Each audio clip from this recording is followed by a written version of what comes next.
Shri Advaita Gadadha Shivasari Gaur Bhakta Vrinda.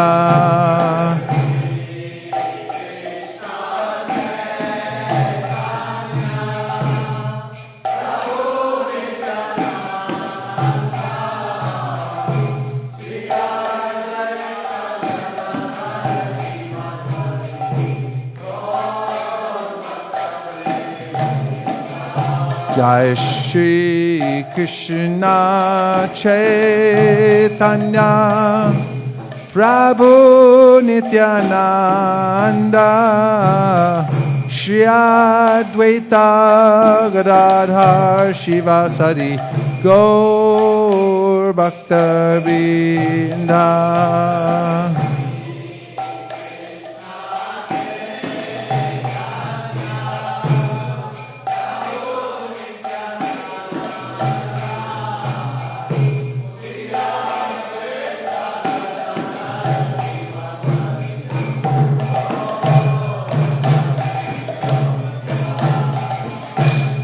Jeev Jago, Jeev Jago, Gaura Chandra Bole.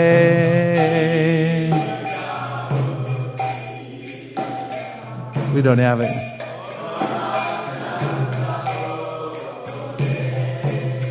Kota Nidra Jao Maya Pisha Chirakole.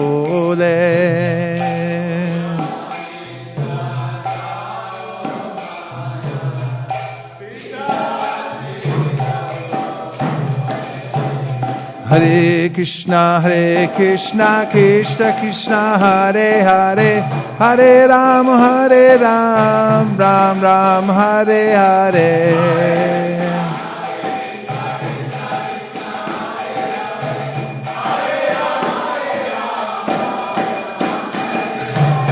Hare Krishna, Krishna Krishna, Hare Hare, Hare Ram, Ram Ram, Hare Hare.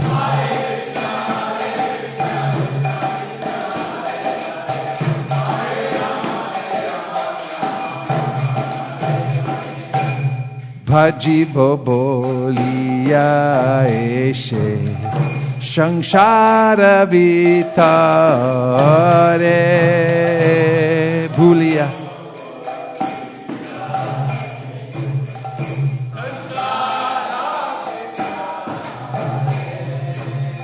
Bhulia Rohile Tumi Abhijara Bare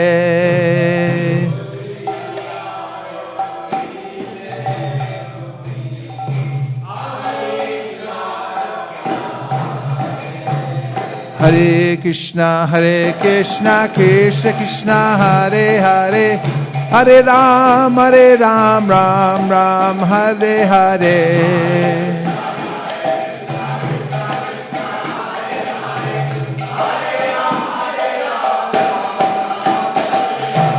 Hare Krishna, Krishna Krishna, Hare Hare, Hare Ram, Ram Ram, Hare Hare.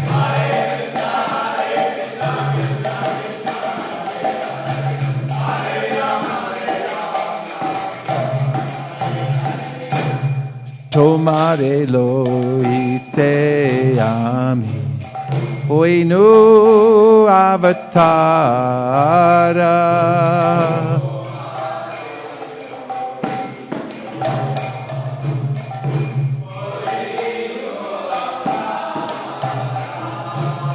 Ami bina bandhuaro ke ache tomara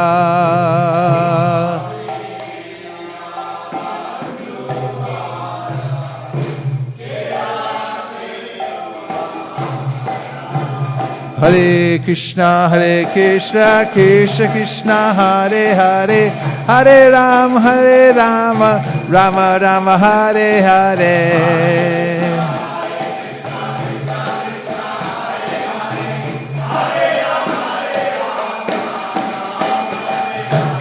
Hare Krishna, Krishna Krishna, Hare Hare, Hare Rama, Rama Rama, Hare Hare.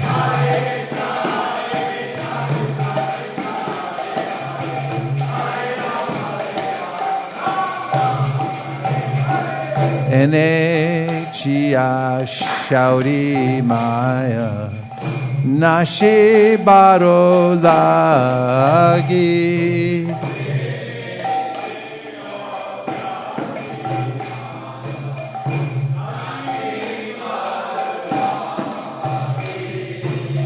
Harinam Maha Mantra Lao Tumi Magi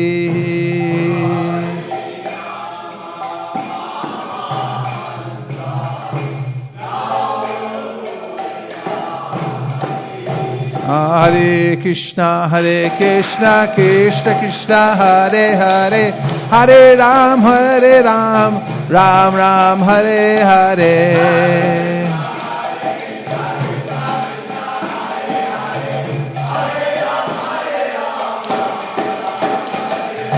Hare Krishna, Krishna Krishna, Hare Hare, Hare Rama, Rama Rama, Hare Hare.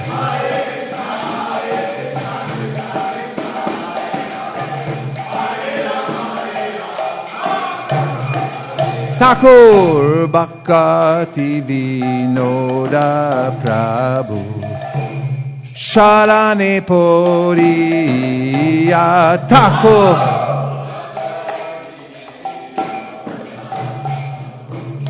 Sharane She Harinama Mantra Lao Tumi Loe Lo Magia. Other way.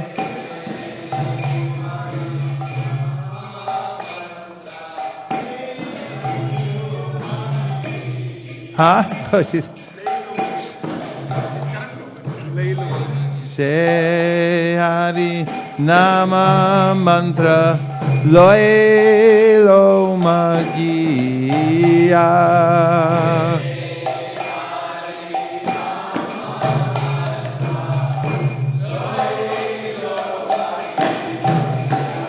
Hare Krishna,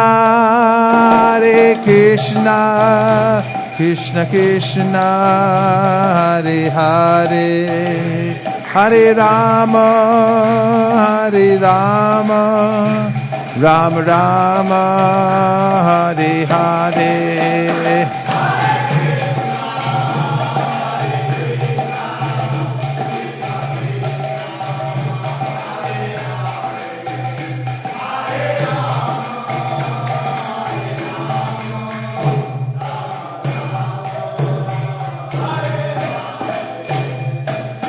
Krishna Kirtana Gana Nartana Paro Premamritam Bonidhi. Altogether.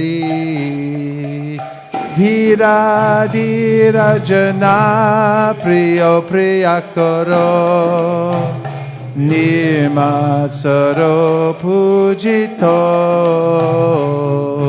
Shri Chaitanya Kripa Baro Bhuvi Bhuvo Bharavahantarako Bande Rupa Sanatano Raghuyago Shri Jiva Gopalako Nana Shastravi Charanaiku Nipuno Sadharma Samstapako Lokanamita Karino Tribhuvane Manyo Sharanyakaro Radha Krishna Padara Vinda Bhajana Nandena Mataliko Rupa Sanatano Raghuyago Shri Jiva Gopalako Shri Gauranga Gunarnuvarna Navida Shadha Samridyan Vito Papo Tapa Nikrintano Tanubrita Govinda Ganamrita Anandam Buddhi Vardanaika Nipuno Kaivalya Nishtarako Vande Rupa Sanatano Raghuyago Shri Jiva Gopalako Tyaktva Turnama Shesha Mandalapati Shrenim Sadatu Chava Bhutva-dina Ganeshako Karunaya Kopina Kantashrito Gopi Bhavara Samritabdi Lahari Kalola Magno Muhu Vande Rupa Sanatano Raghuyago Shri Jiva Gopala Gujat Kokila Hamsa Sara Sagana Kine Mayura Kule Nana Radna Nibada Mula Vitapa Shri Yukta Vrindavane Radha Krishna Maharni Shamprabhajato Jivarta Doyo Muda Rupa Sanatano Raghuyago Shri Jiva Gopalako Sankhya Purvaka Namagana Natibi Kalavasani Krito Nidrahara Vihara Kari Vijato Chadyanta Dino Chayo Radha Krishna Gunasmiter Madhurima Nandena Sammohito Derupasana Tano Raghuyago Shri Jiva Gopalako Radha Kunda Tate Kalinda Tanaya Tire Chavam Shivate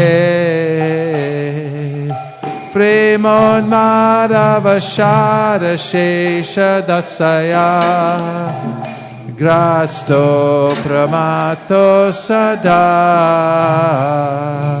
Gayanto Chakada Harer Gunavaram Baba Vibhuto Muda Derupa Sanatano Raghuyago Oshi Jiva Gova He Radhe Vraja Devake Chalalite Hey Nanda Suno Kutaha Shri Govardhana Kalpa Pada Patale Kalindi Vanye Kutaha Goshanta Viti Sarvato Vrajapure ke dharma havivalo de rupa sanatano raguyago Shri Jiva Gopalako Vande Rupa Sanatano Raguyago Shri Jiva Gopalako Vande Rupa Sanatano Raguyago Shri Jiva Gopalako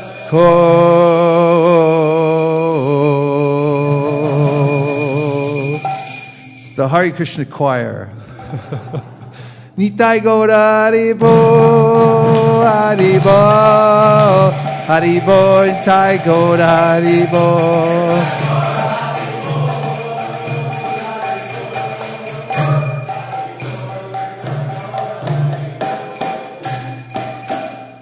Ishvara Parama Krishna Sakchidananda Vigraha Anadiradir Govinda Sarva Karana Karanam Sahasrapatra Kamalam Gokulakyam Mahatpadam Tatkarnikaram Tattama Taranantam Shashambhavam Karnikaram Mahadyantram Shatkonam Vajrakilakam Sharanga Shatpadistanam Prakritya Purushena Cha Premananda Mahananda Rasena Vastitam Hiyat Jyoti Rupena Manuna Kama Bijena Sangatam Tatkinjal Kam Tadangshanam Tapatrani Shriyamapi Chaturasram Taparitaha Shvetatwit Pakyamadbhutam Chaturasram Paritaha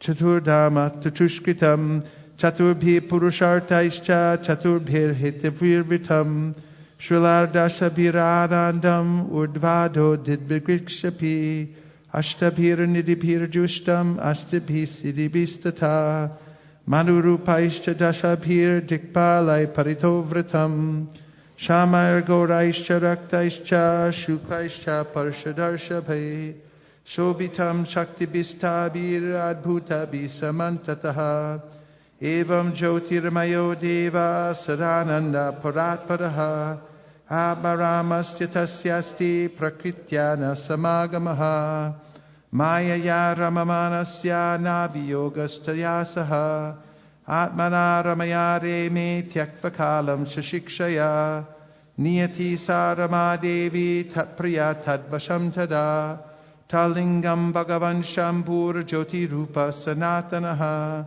Yayoni Sapara Shakti Kamo Bijam Mahadarahe Linga Yonyadvika Jata Ima Maheshwari Praja Shaktiman Purushasoyam Linga Rupi Maheshwaraha Tasmina Bhuravinge Mahavishnur Jagatpatihi Sahasra Shirsha Purusaha Sahasraksha Sahasrapad Sahasrabahur Vishvatma Sahasramsha Sahasrasuhu Narayana Sabhagavan Abhastasmat Sanatanat Avirasit Kararnarno Niti Sankarshanatmakaha Yoga Nidram Katastasmin Sahasramsha Swayam Hahan Tadroma Bilajaleshu Bijam Sankarshanasya Cha Haimanyandari Chatani Mahabhuta Vratani Tu Pratyandam evamekam shad vishati swayam Sahasra Murtha Vishvatma Mahavishnu Sanatanaha Vamangadasrajad Vishnum Dakshinangat Prajapatim Jyotirlingamayam Shampum Kochadeshad Avasrajad Ahankarat Bakam Vishvan Tasmat Etad Vyajayata Atataistri Vidher Vedher Lilam Udvahatakila Yoga Nidra Bhagavati Tasra Shri Rivasangata Shashikshayam Tato Nabhes Tasya Padmam Baniryayo Tannalam Himanalinam Brahmano Lokam Adbhutam Tadvani Purvarudhani Karanani Parasparam Samavaya Prayogachcha Vibhinnani Pratak Pratak Chichaksha Sajyamanota Bhagavanadi Purushaha Ma Devo Yoganidram Akalpayat Yojayidva Tutanyeva Prabhivesha Swayam Guham Guham Pravishte Tasmimstu Jivatma Pratipudyate Sanitya Nitya Sambandha Prakatischa Paraivasa Evam Sarvatma Sambandham Nabhyam Padmam Harera Bhut Tatra Brahmad Babad Bhuyas Chaturvedi Chaturmukha Sanjato Bhagavats Chaktya Tatkalam Kilachoditaha Sashikshayam Batim Chakre Purva Samskara Samskritaha Tadarsha Kevalam Dvantam Nanyat Kimapi Sarvata Uvacha Purutas Tasmai Tasya Divya Saraswati Kama Krishnaya Govinda He Gopi Jana Ityapi Bhalabhaya Priyavanir Mantram Te Dasati Priyam Tapastam Tapaetena Tavasidhir Bhavishyati Atate Pe Susuchiram Prinang Govindamabhyayam Shweta Dvipapatim Krishnam Golokastam Paratbaram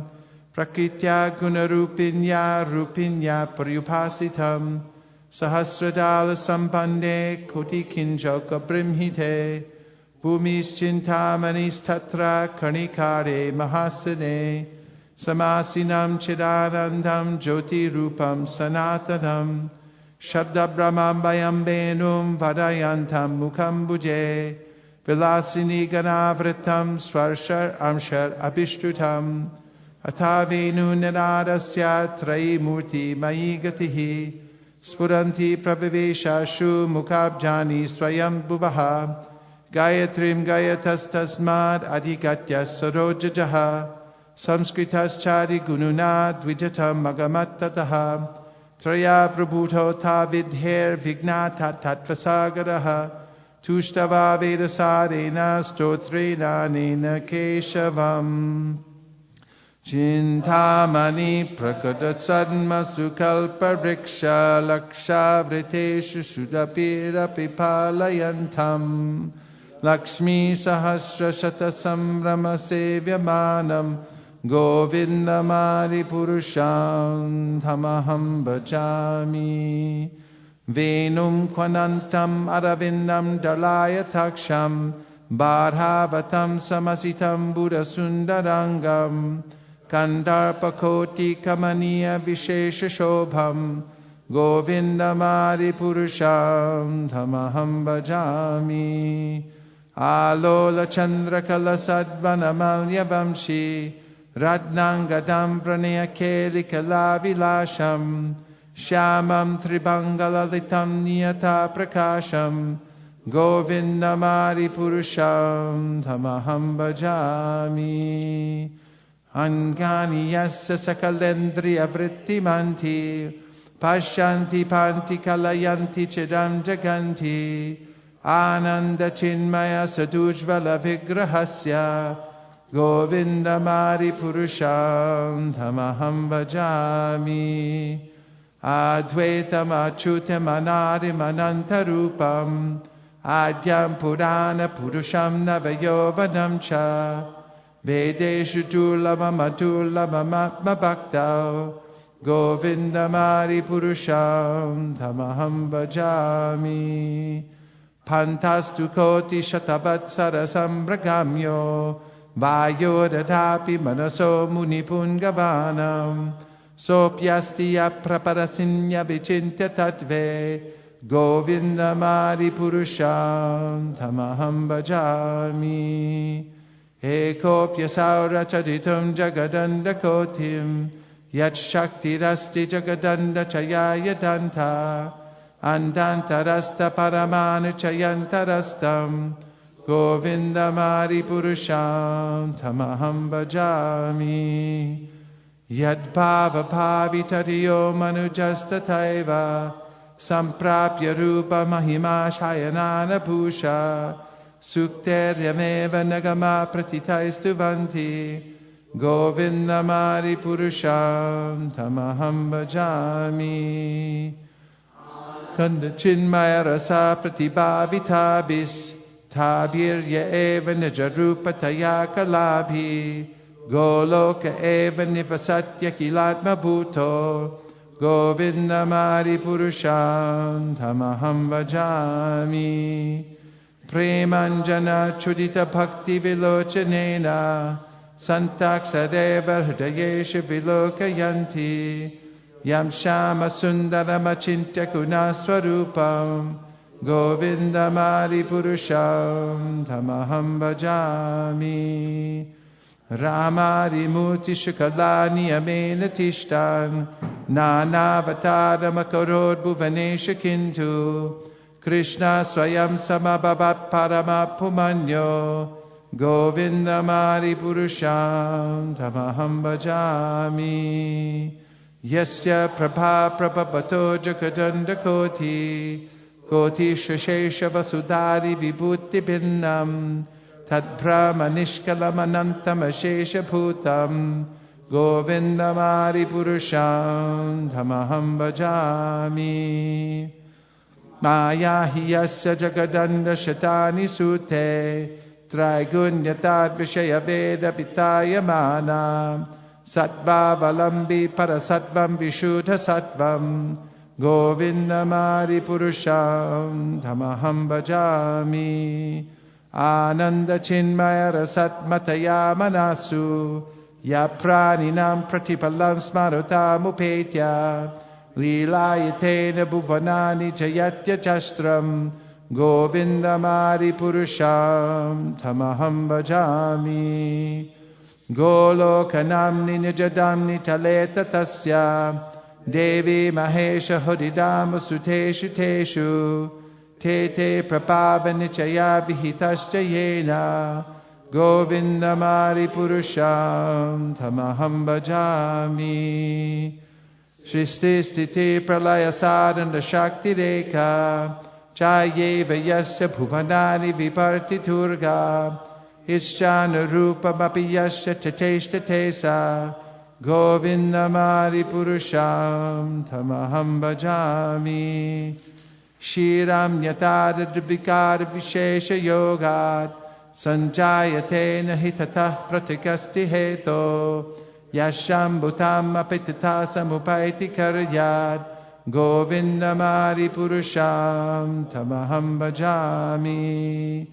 Diparchaye Bahita Shantaramabhyapetya, Dipayate Vravata Hetu Samana Dharma, Yastadrage Vihicha Vishnu Chaya Vibhati, Govinda Mari Purusham Tamaham Bhajami.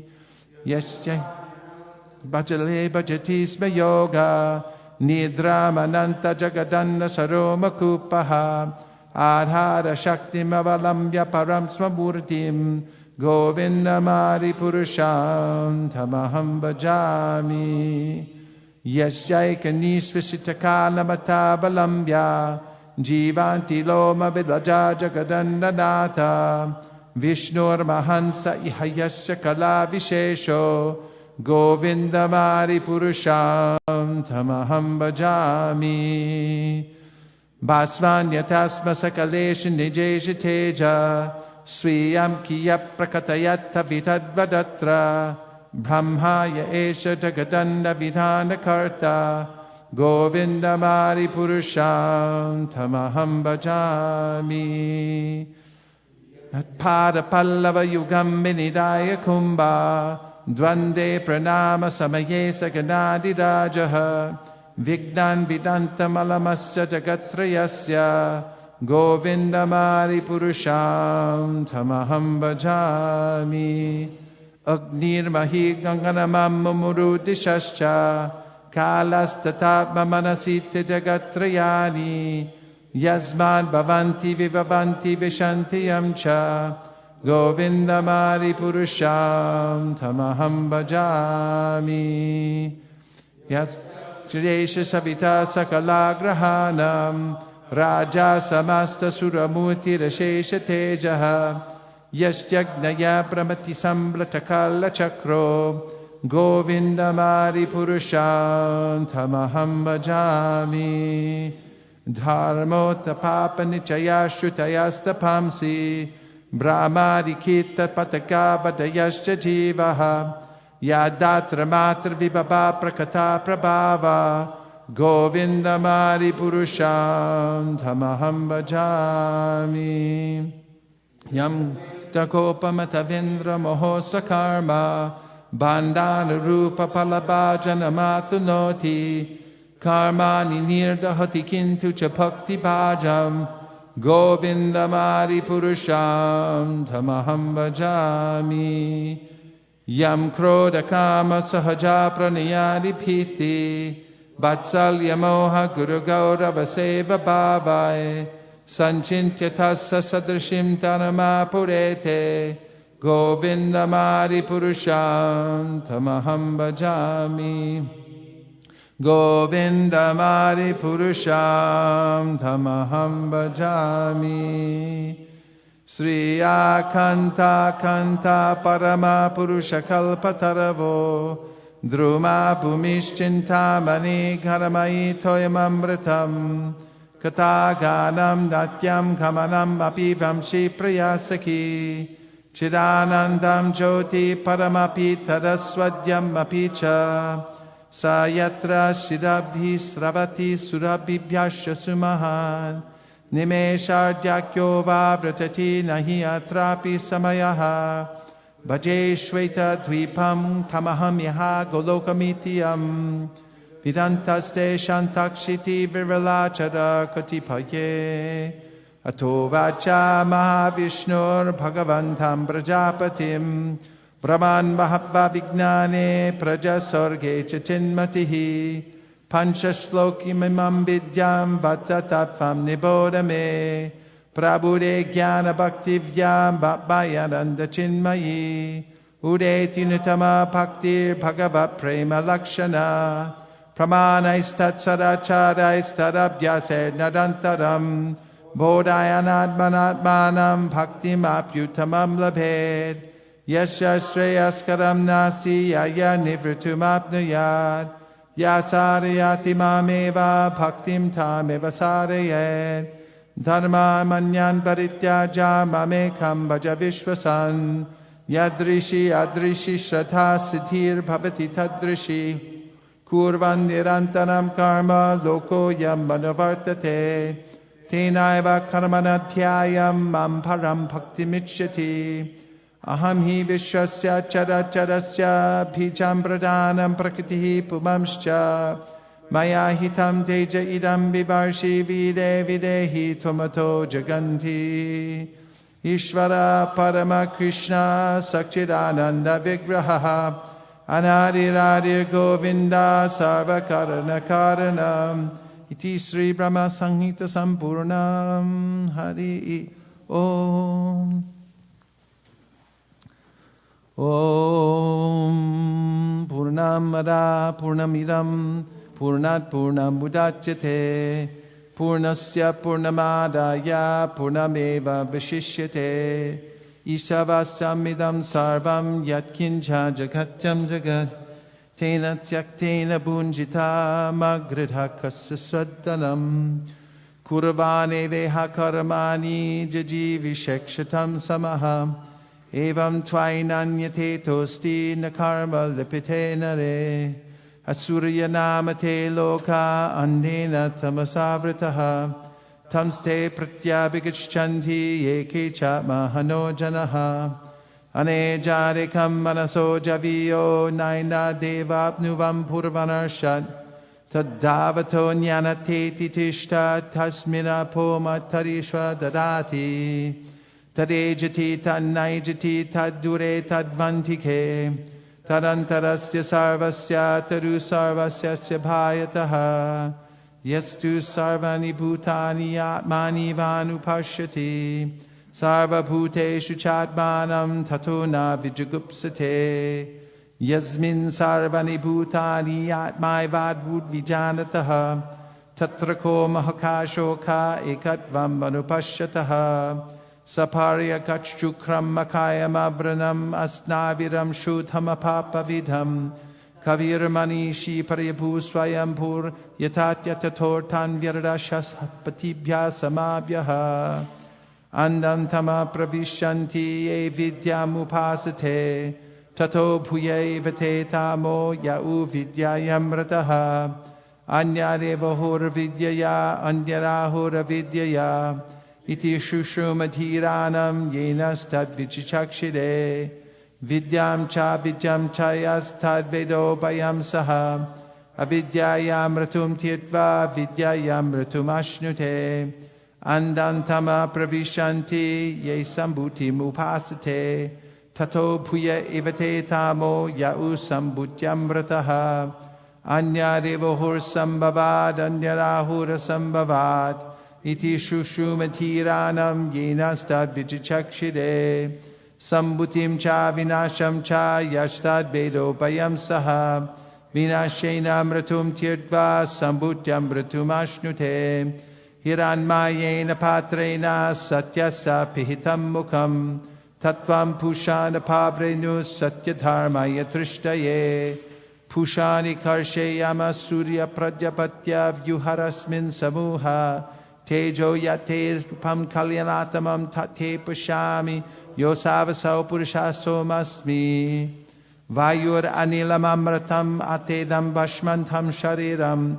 Om kratos smara kritam smara kratos smara kritam smara Agnenaya supataraya sman vishvani deva vainani vidvan Yuyodyasmastu haranameno puishtam tenam utim vedema Shiyashapanashad sampurnam Hadi Om Vacho vegam manasah krodha vegam Chiha vegam udarapasta vegam Etan vegam yo vishaheta thira sarvamapimam pritifim sashishyat Atyahara prayashascha prajalpo niyamagraha Janashangashta laudyam cha shadbir bhaktir nashyati Utsahan nishchayat dharyat tat karma pravartanat Sangatyagat sato vritte shadbir bhakti prasidyati Dadati pratakannati guyam akatti prishyati Bhukte bojayate chaiva shadviram pratilakshanam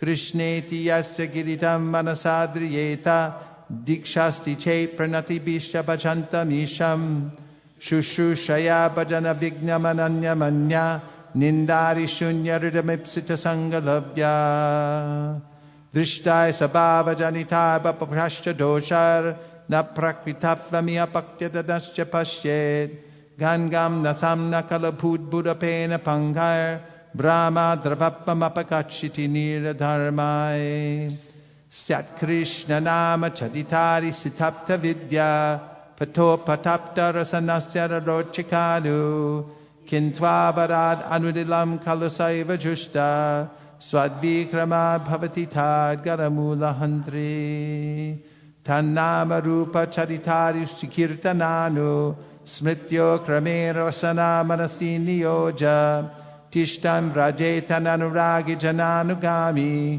Kalam nayera kilabitu padesha saram Vaikuntaj janito varamarupuri tatrapi rasotsavad Vrindaranya mudara paniramana tatrapi govardanaha Radha kundami hapi gokulapate pramam rataplavanad Kuryarasya virajato giridite sevam vavekinakaha Karmi bhyaparito hare priyataya vyaktyum yayurnyaninas Tebhyo jnani vimukta bhakti parama premaika nishtastata Tebhyastha pashupala pankadadashastabhyopi saradika Preshtad tadvadiyam tadiya sarasitam nashayakakriti Krishnas yochai pranayavasiti priyasibhyo priradha Kundam chasya muribirapithasthadrageva vyadhari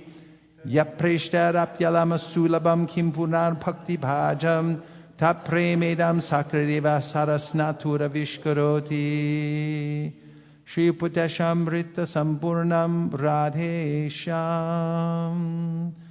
Shri Bhagavan Uvacha Maya Saktam Marapartha Yogam Yunjan Marashayaha Asamshayam Samagramam Yatha Gyasa Sitatshinu Jnanam teham savijnanam idam bhaksham yasheshataha yadgyatva nihapuno naj gyatabhyam avishishyate Manushyanam sahasreshu kashchid yatati siddhaye yatatam api siddhanam kashchim mam veti tatpataha Bhumirapo nalo vayu kamado bhudirevacha ahankara itiyame bina prakritirashtata apare amitastanyam prakritim vidime param jiva bhutam mahabaho yayedam daryate jagad Tat yonini bhutani sarvanityupadaraya aham kritsnasya jagataha prabhava pralayastata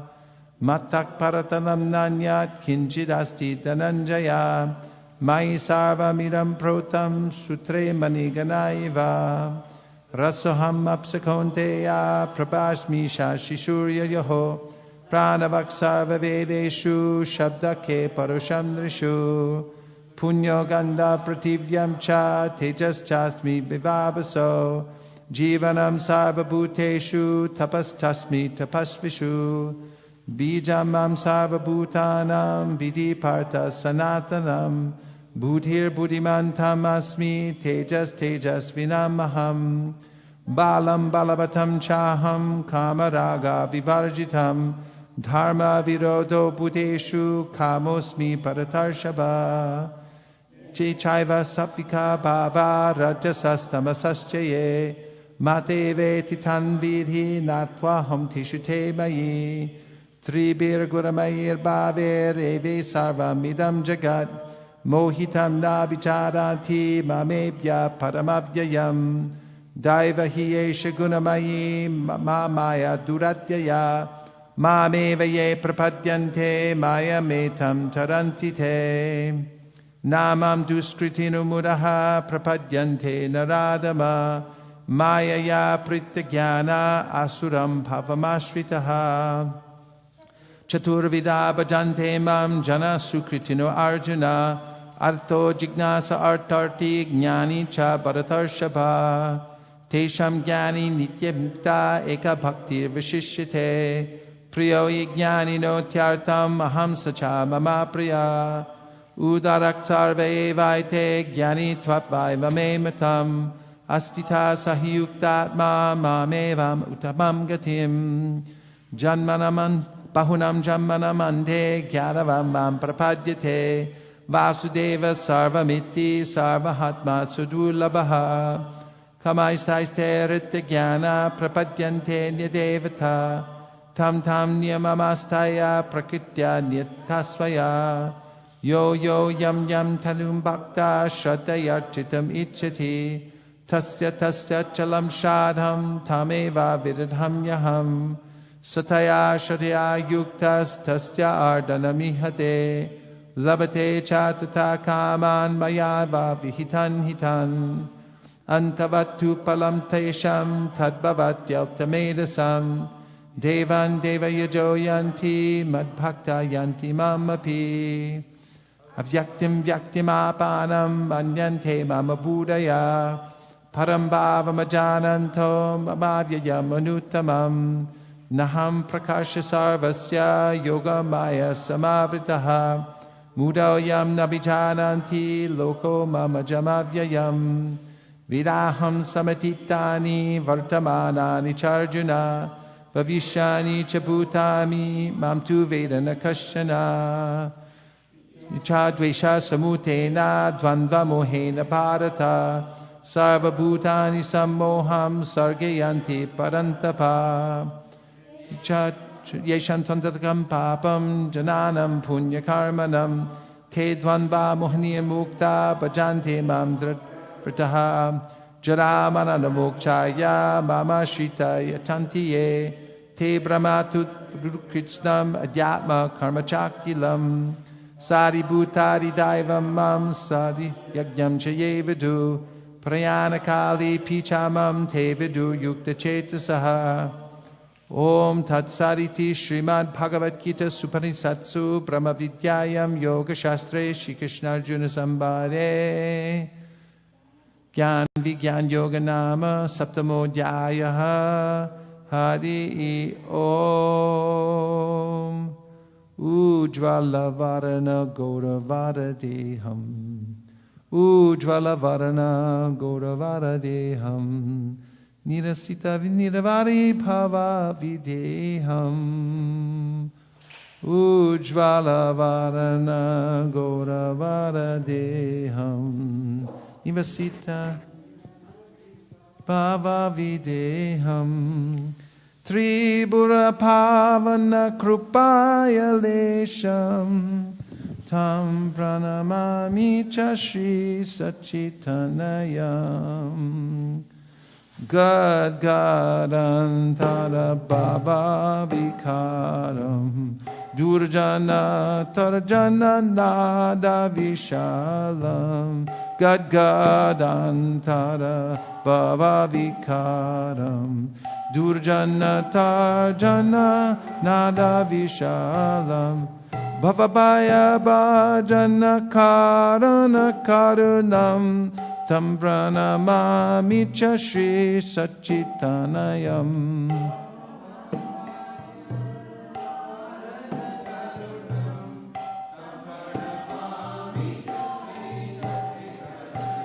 Arnam Bharadara Charu Kapolam. Indu Vinindita Nakachaya Ruchiram.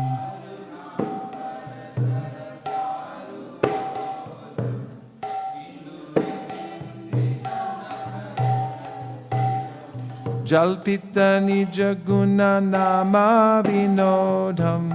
Tam Pranamami Cha Shri Sachitanayam.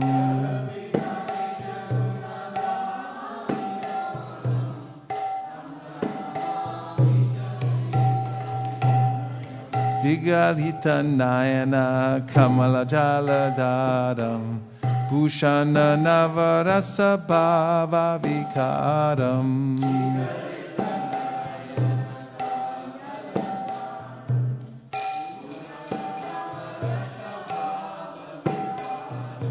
Gatiyati Mantara Nritya Vilasam. Tam Pranamami Cha Shri Sachitanayam.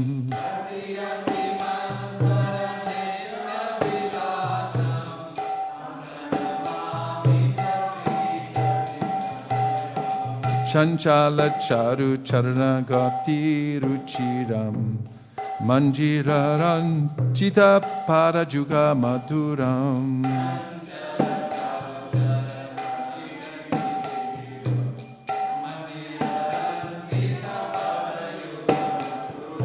Chandra Vinindita Shitala Varanam. Tam Pranamami Cha Shri Sachitanayam.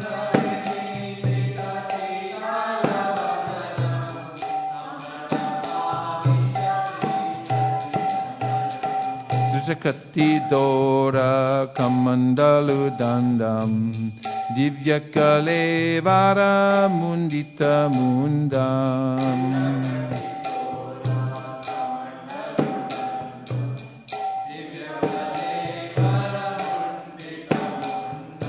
Durjana Kalmasha Kandana Dandam. Tam Pranamami Cha Shri Sachitanayam.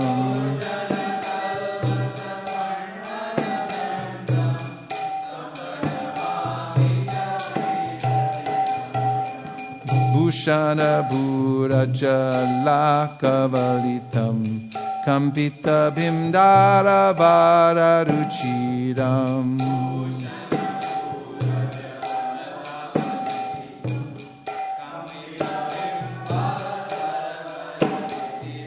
Malaya Javira Chitta Ujjvala Tilakam. Tam Pranamami Cha Shri Sachitanayam.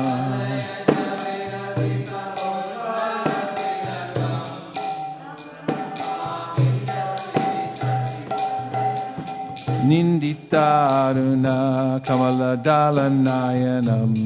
Ajanulam Pitta Shri Bhuja Jugalam.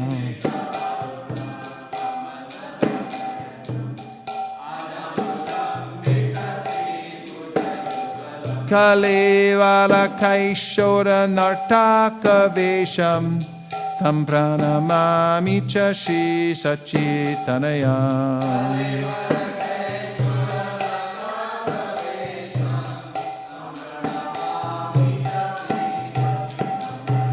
Ujvala Bharana Goda Varadeham Vilasita Niravari Bhava Videham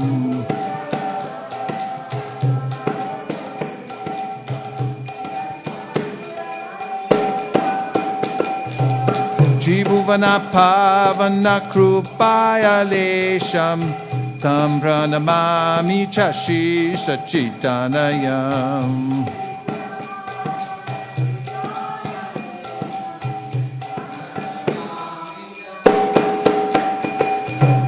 Jai Sachinandana, Jaya Sachinandana, Jai Sachinandana, Jaya Gaura Hari.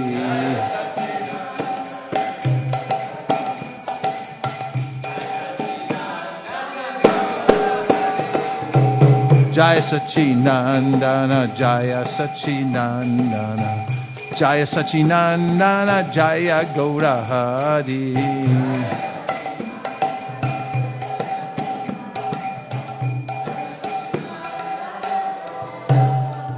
Hare Krishna, Krishna Krishna, Hare Hare, Hare Rama, Rama Rama, Hare Hare. Hare Krishna, Krishna Krishna, Hare Hare.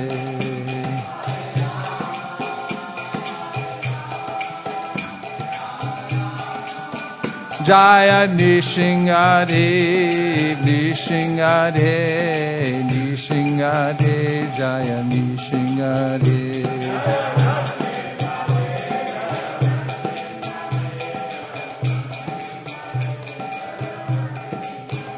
Jaya Prahlad Maharaj, Prahlad Maharaj, Prahlad Maharaj, Jaya Prahlad Maharaj.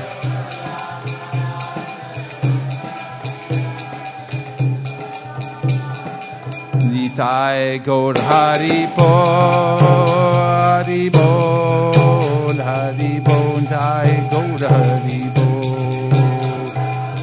Oh, Hari Bol. Nitai Gaur Hari Bol, Hari Bol, Hari Bol, Nitai Gaur Hari Bol.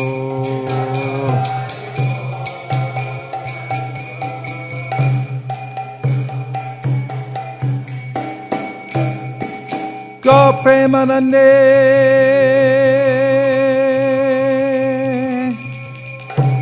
Vyasuvacha iti samprashna sambrishto vipranam brahmaharshani Pratipuja vachastesham pravaktum upachakrame. There are the first cantos up there on the right-hand side.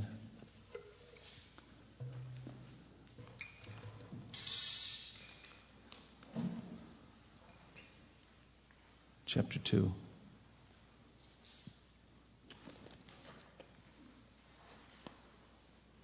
Divinity and Divine Service.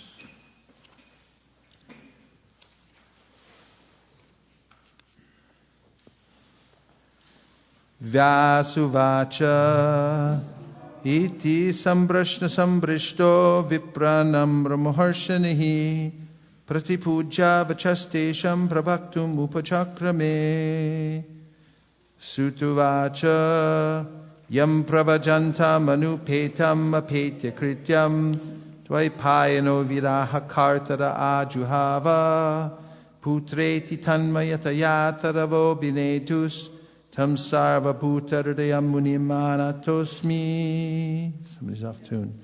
Ya, give me a ya. Ya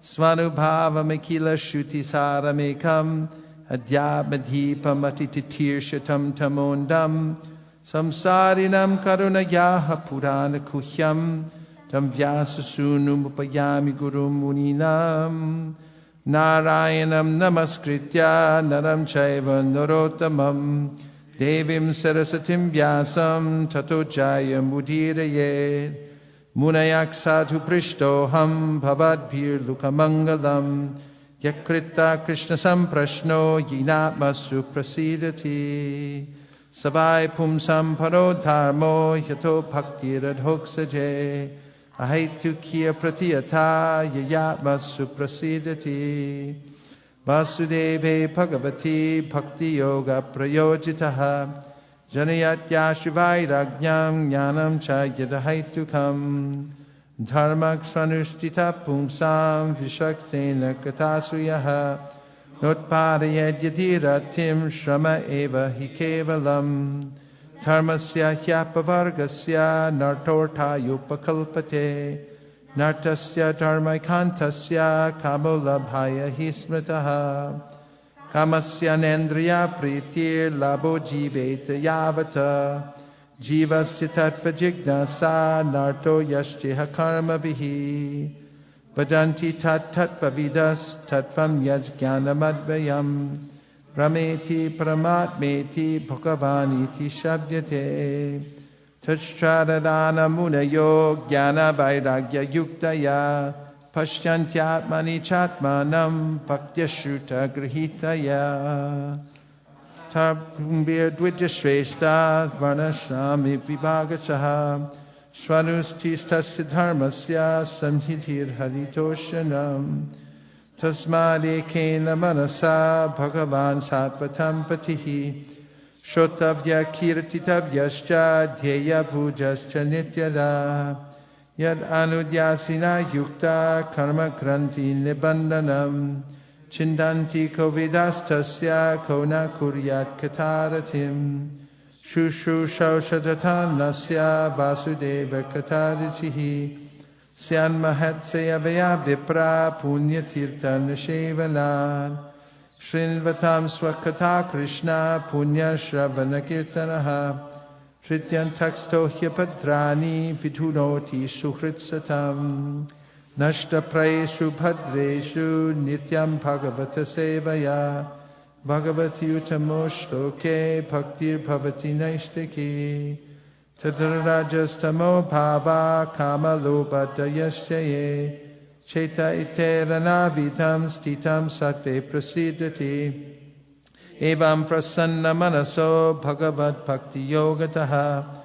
Bhagavat tattva vijnanam bhukta sangasya chayate Vidyate hridaya grantish chichante sarva samsaya Shiyante chasya karbane drishta ivat manishvare Hato vai kavayo nityam bhaktim paramaya muda Vasudeve bhagavati kurvantyatma prasadanim Sattvam rajastamaiti prakritir gunastayar Yukta para purushaika hiha siddhate Stityadaye harivarinchi hariti samja Shreyamsi tatra kalu sattvatano nrunam suhu Partiva dharano dhumas tasmadagnistrayi mayaha Tamasastu rajastasmat sattvam yad brahmadarshanam Pejire munio tagre bhagavantam badhoksajam Sattvam vishudam shemaya kalpante yenutaniha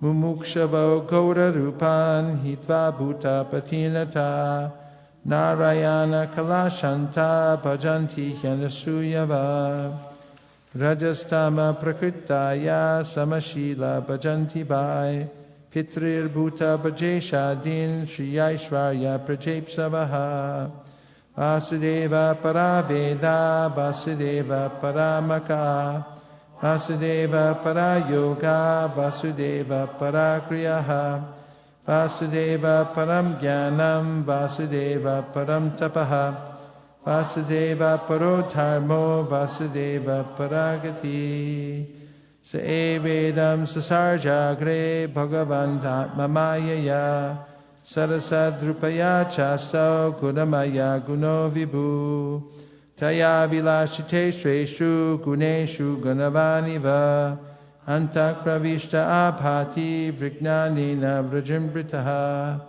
yata yavihito vanir darushveka swayonishu nani vapati vishvatma bhuteshu chatata puman asa gunamayer bhaver bhuta sukshmendriyatma bihi Swanirmiteshu nirvishto punkte punkteshu tadgunan Labhavantya satvena lokan vai lokabhavanaha Lilavataranurato devatiryandaradishu.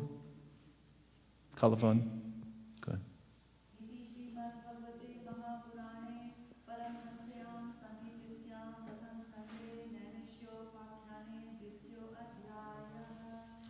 Hari Om Jagannatha Swami Nayana Patagami Bhavatu Me Natha Swami Nayana Patagami Bhavatu Me Jagannatha Swami Nayana Patagami Bhavatu Me Jagannatha Swami Nayana Patagami Bhavatu Me.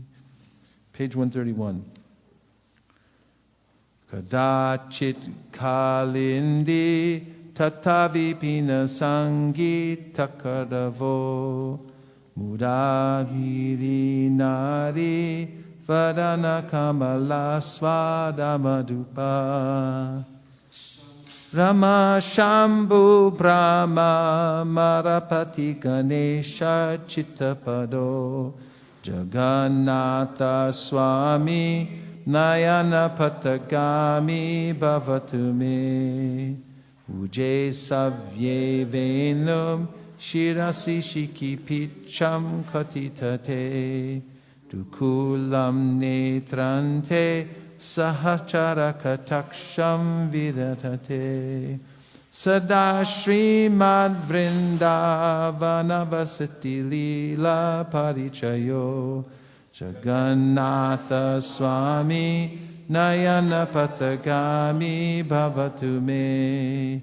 Maham Bodhestire Kanakaruchire Nilashikare Asan prasadanta sahaja balabhadrena balina subhadra madhyasta sakala sura seva vasarado Jagannatha Swami Nayana Patagami Bhavatu Me Kripa Paravara Sajala Jaladashre Niruchiro Ramavani Rama Spuradama Lapanke Ruhamukha Surendra Aradhya Shutiganashika Gita Charito Jagannatha Swami Nayana Patagami Bhavatu Me Ratarudo Gachan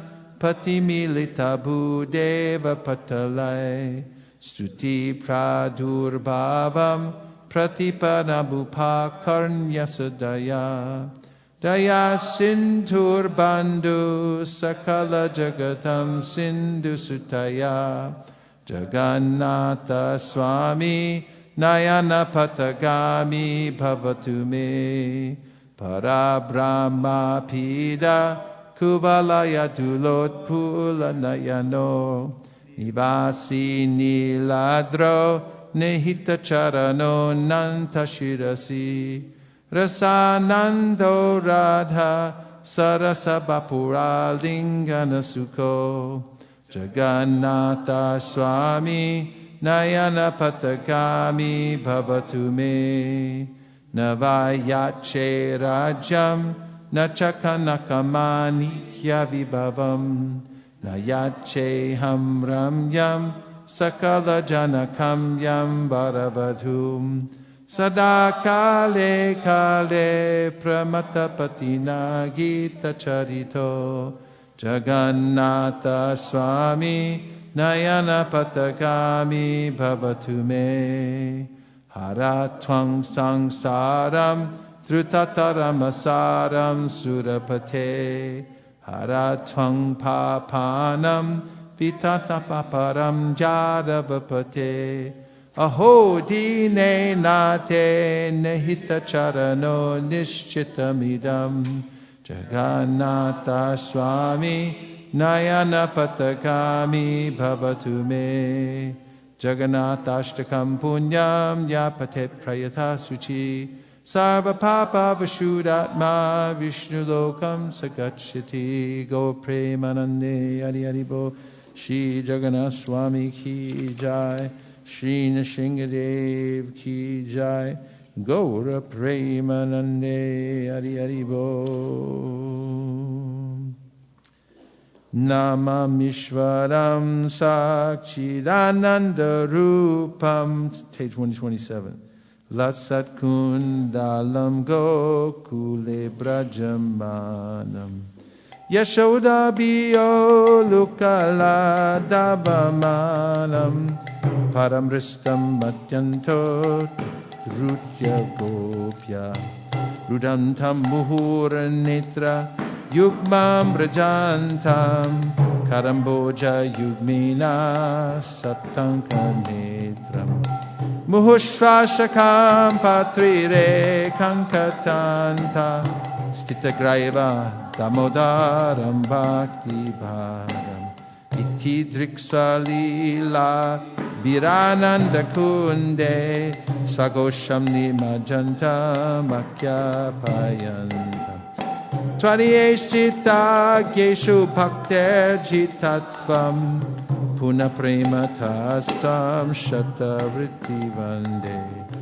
Varam Deva Moksham Na Moksham Bhatimba Nachanyam Praniham Varesharapiha Idam Teva Puranath Gopala Balam Sarame Manasya Virastam Kimanya Idam Te Mukam Bojam Atyanta Nilar Vritam Kundalai Snigdha Raktaisha Gopya Mushumbitam Bimba Rakta Dharam Me Manastya Virasta Malam Lakshalabhai Namo Deva Damodarananta Vishno Prasida Prabhu Tuka Jalabdima Kripa Trishti Vrishtyati Dinam Vatanu Grihanisha Mamakya Medyakshi Drishyai Kuverat Bhajao Bhata Murtyai Vayadvad Tvayamuchito Bhakti Bhajao Vitocha Tata Prema Bhaktim Swakame Prayacha Namukshekra Homesti Damodare Namaste Studam Nespura Tipti Damne Charyodara Yata Vishvasya Damne Namo Radhikaya Tvadiya Priyaya Namo Nanta Hilaya Devaya Tubhyam.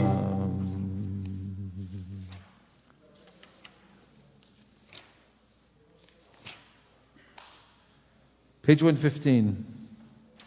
Pralaya payobdi jale dhritavaanasi vedam vihitavat hitra charitra makedam keshavadrita mina sharira jaya jagadisha hare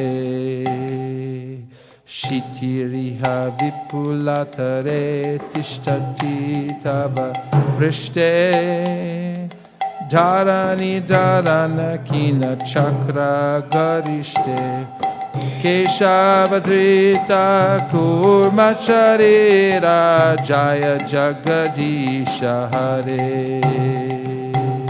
Vasati dashana shikare dharani tava lagna Shashani kalanka kaleva nimagna Keshavadrita shukara rupa Jaya jagadisha hare Tavakara kamalavare nakamadhuta shringa Dalita iranya kashiputanu bringa Keshavadrita Narahare Rupa Jaya Jagadisha Hare Chalayasi Vikramane Balam Adbhuta Vamana Padanaka Nirajanita Jana Pavana Keshavadrita Vamana Rupa Jaya Jagadisha Hare Kshatriya Rutira Maye Jagarapagata Papam Snapayasi Payasi Shamita Pavatapam Keshavadrita Brigapati Rupa Jaya Jagadisha Hare Vitarasi Dikshurane Dikpati Kamaniyam Dashamukha Mauli Varim Ramaniyam Keshavadrita Rama Sharira Jaya Jagadisha Hare Vahasiva Pushi Vishadeva Sanam Daladavam Halahati Piti Milita Yamunavam Keshavadrita Aladara Rupa Jaya Jagadisha Hare Nindasi Yagya Vadhe Raha Shruti Jatam Sadayaritaya Darshita Pashukatam Keshavadrita Buddha Sharira Jaya Jagadisha Hare Lakshani Vahanidane Kalayasi Karavalam Dhumaketumiva Kimapi Karalam Keshavadrita Kalki Sharira Jaya Jagadisha Hare Shri Jaya Deva Kaveri Damudita Mudaram Shinu Sukadam Shubhadam Bhavasaram Keshavadrita Dashvidharupa Jaya Jagadisha Hare Vedanudharate Jaganti Vahate Bhugolamudbibrate Daityam Dharayate Balim Chalayate Shatrashayam Kurvate Paulasyam Jayate Halam Kalayate Karunyamatanvate Lechan Murchayate Dashakriti Krite Krishnaya Tubhyam Namah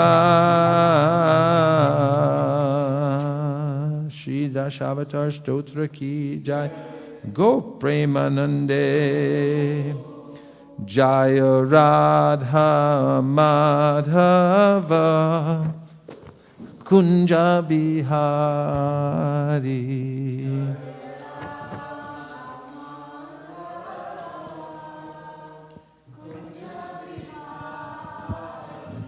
Jaya Radha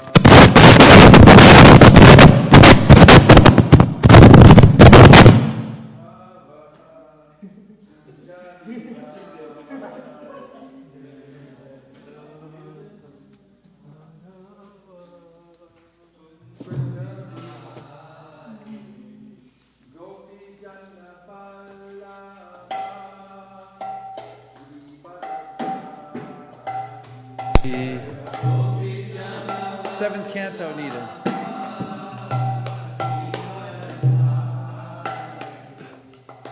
Gopijana Vallabha Girivaradhari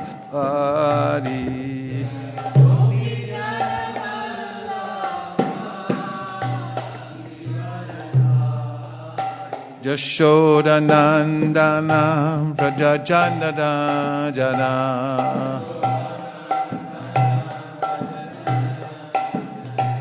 Yashodanandana Vrajajanarajana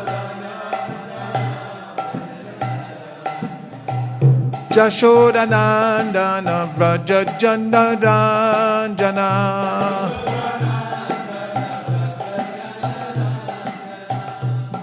Yashodanandana Vrajajanarajana Jamuna Tira Vanachari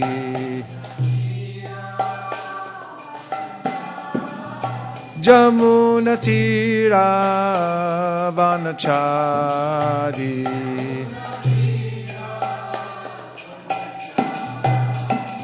Jai Radha Madhava Kunja Vihari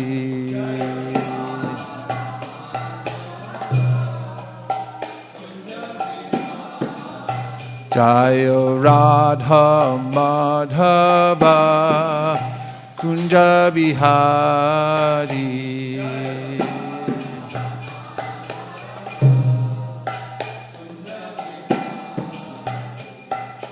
Gopi Jana Vallabha Girivaradhari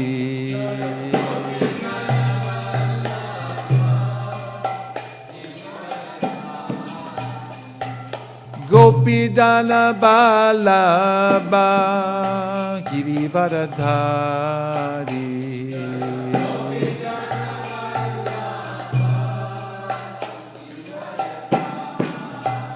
Yashodanandana Vrajajanarajana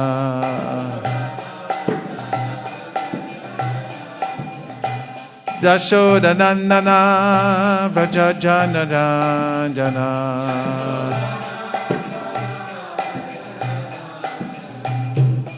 Yashodanandana Vrajajanarajana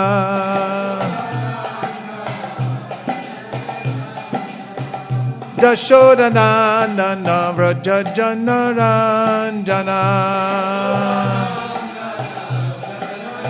Jamuna Tira Vanachari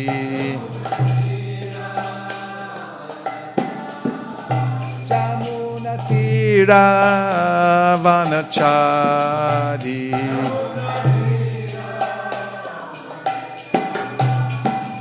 Jai Radha Madhava Kunja Vihari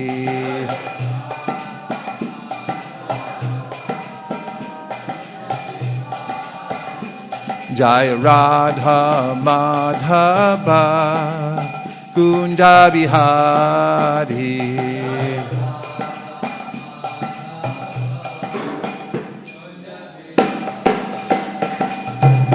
Gopi Jana Vallabha Girivaradhari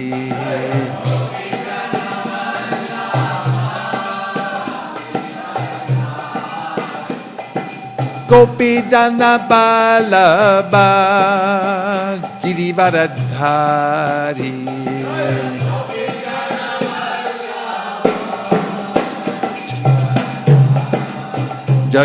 Yashodanandana Vrajajanarajana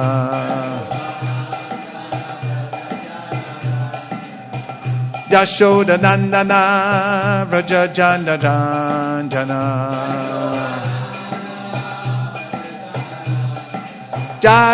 Yashodanandana Vrajajanarajana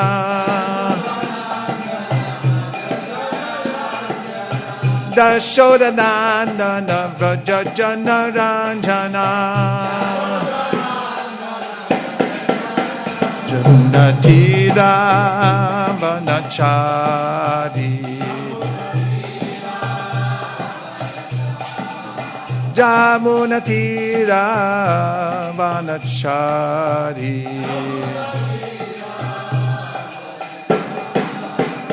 Jaya Radha Madhava Kunja Bihari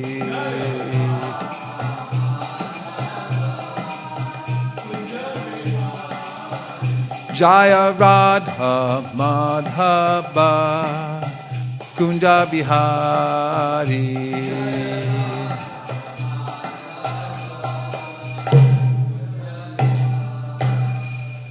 Jai Om Vishnupad Paramahamsa Parivrajakacharya Stotarashta Shishiman Abhay Charanaravinda Bhaktivedanta Swami Maharaj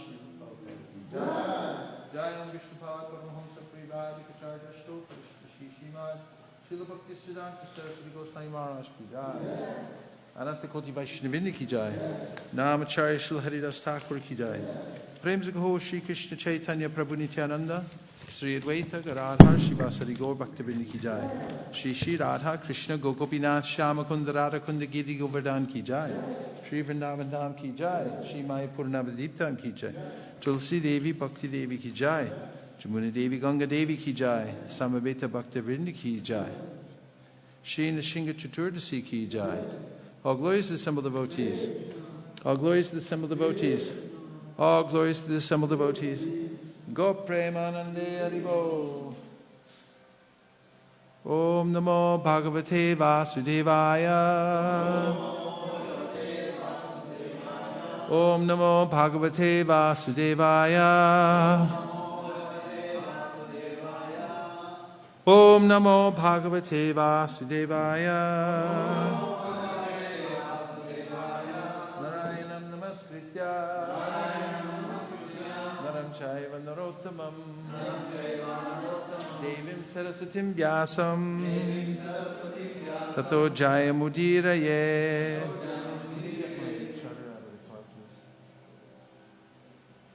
Is that on? Or is that the leaf blower? Sounds like a D. What is that? G. It's a G.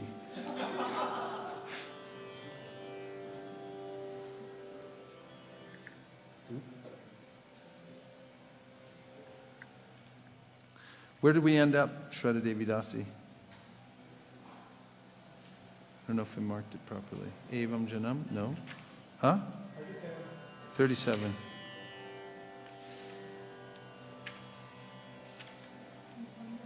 It's not quite a G.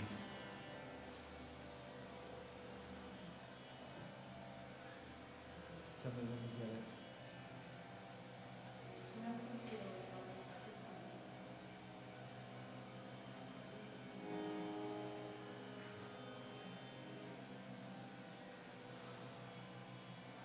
Same?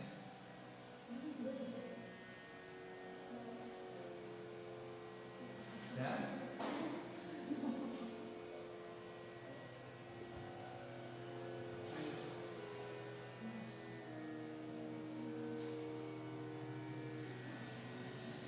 This is it? Is that what it is? It's a D.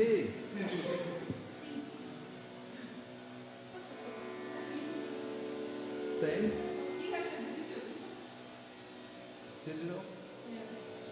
C or D. It can read it? The digital thing?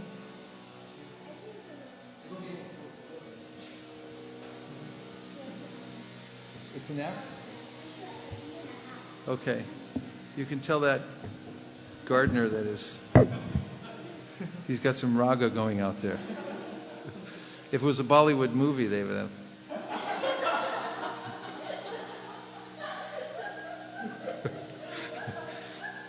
Thank you.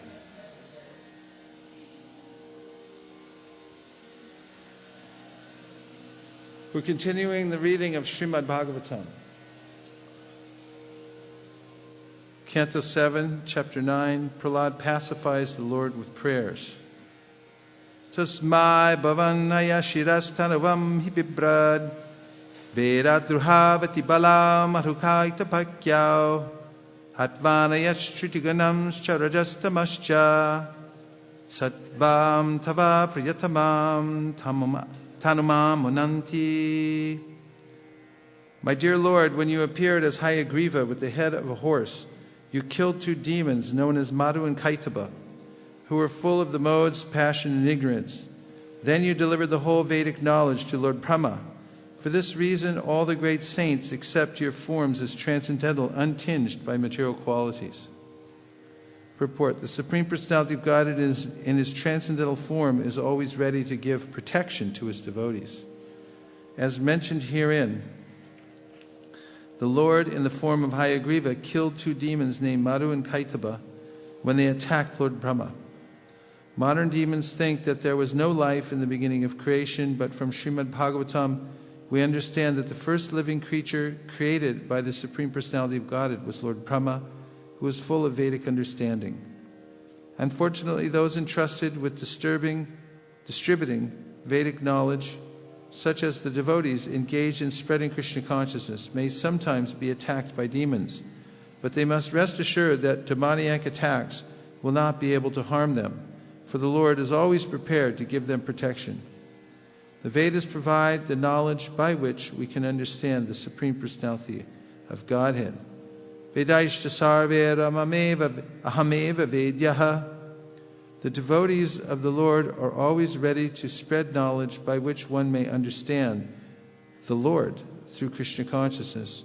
But the demons, being unable to understand the Supreme Lord, are full of ignorance and passion. Thus the Lord, whose form is transcendental, is always ready to kill the demons.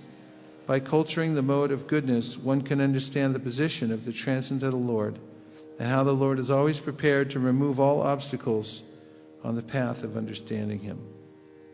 By culturing the mode of goodness, one can understand the position of the transcendental Lord and know how the Lord is always prepared to remove all obstacles on the path of understanding him. So let's hear some Praman verses that will support this statement. By culturing the mode of goodness, one can understand the position of the transcendental Lord and how the Lord is always prepared to remove all obstacles on the path of understanding him. Just the first part of the sentence. Praman. Sattvam Vishuddham Vasudeva Shabditam Yadiyate Tatra Puman Upavrita. Next line.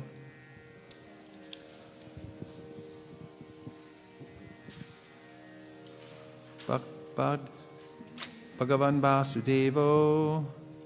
Still, we're on this one. What page? Sattvam Vishuddham. What is it? 217. And you got to grab the book too, actually. 4th canto. Page 217. Let's do it together. Sattvam Vishuddham Vasudeva Shabditam Yadiyate Tatra Puman Upavritaha Sattve Tasmin Bhagavan Vasudevo Yadhoksajo Me Namasa Vadhiyate. Again, I am always engaged in offering obeisances to Lord Vasudeva in pure Krishna consciousness.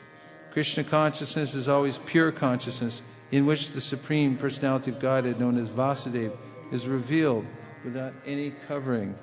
And here's the purport.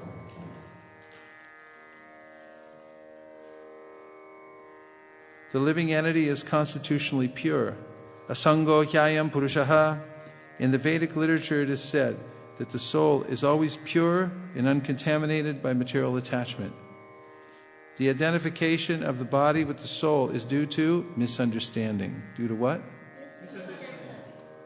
As soon as one is fully Krishna conscious, it is to be understood that one is in his pure original constitutional position. This state of existence is called Shuddha Sattva, which means that it is transcendental to the material qualities. Since this Shuddha Sattva's existence is under the direct action of the internal potency, under which potency? In this state, the activities of material consciousness stop. For example, when iron is put into fire, it becomes warm, and when red hot, although it is iron, it acts like fire. Similarly, when copper is surcharged with electricity, its action as copper stops. It acts as electricity. Bhagavad Gita 14:26 also confirms that anyone who engages in unadulterated devotional service to the Lord is at once elevated to the position of pure Brahman. Mam chayo vyabhicharena. No, repeat. Mam chayo vyabhicharena. Bhakti yogena sevate. Sagunan samyatitaitan. Brahma bhuyaya kalpate. Therefore, Shuddha Sattva, as described in this verse, is the transcendental position which is technically called Vasudeva. Technically called what? Vasudeva is also the name of the person from whom Krishna appears. This verse explains that the pure state is called Vasudeva because in that state, Vasudeva, the Supreme Personality of Godhead, is revealed without any covering. To execute unadulterated devotional service, therefore, one must follow the rules and regulations of devotional service. Must follow what? Verse from the Bhagavad Gita. Raga dvesha vimuktaistu vishayan indriyaischaran atmavasher vadeyatma prasadam adhikachyati. To execute unadulterated devotional service, therefore, one must follow the rules and regulations. What if one doesn't follow the rules and regulations? What's the verse? Yashastra virimutsri javartate kamakarata nasa siddhim avapnoti nasukam na param gatim shuti smiti paranadi panchatriki vidimbina aikantiki harer bhaktir upatayai vakalpate. If one doesn't follow the rules, regulations, shruti, smriti, pancharatriki, vidhi, etc., then one simply becomes a disturbance to devotional society. To execute unadulterated devotional service, therefore, one must follow the rules and regulations of devotional service without desire to gain material profit by fruitive activities or mental speculation. Verse, Anya bilashita shunyam jnana kamanyanavratam anakulyena krishnanu shilanam bhaktiruttama. In pure devotional service, one simply serves the Supreme Personality of Godhead as a matter of duty, without reason and without being impeded by material conditions. That is called Shuddha Sattva or Vasudeva, because in that stage, the Supreme Person Krishna is revealed in the heart of the devotee. Srila Jiva Goswami has very nicely described this Vasudeva or Shuddha Sattva in his Bhagavat Sandarbha. Where's the Bhagavat Sandarbha? Put it on the list. We need the Bhagavat Sandarbha. We should get all the Sandarbhas here as soon as possible. You can order them from the... You can order them from Ras Bihari Lal. Who could put the order? Okay, put the order Rasi Bihari Lal as fast as you can. And let's get that whole set. We should have it up in the library, the whole Sandarbha. Srila Jiva Goswami has nicely described this Vasudeva or Shuddha Sattva in his Bhagavat Sandarbha. He explains that Ashto Tara Shata, 108, is added to the name of the spiritual master to indicate one who is situated in Shuddha Sattva, or in the transcendental state of Vasudeva. The word Vasudeva is also used for other purposes. For example, Vasudeva also means one who is everywhere or all-pervading. Verse about how the Lord's all-pervading.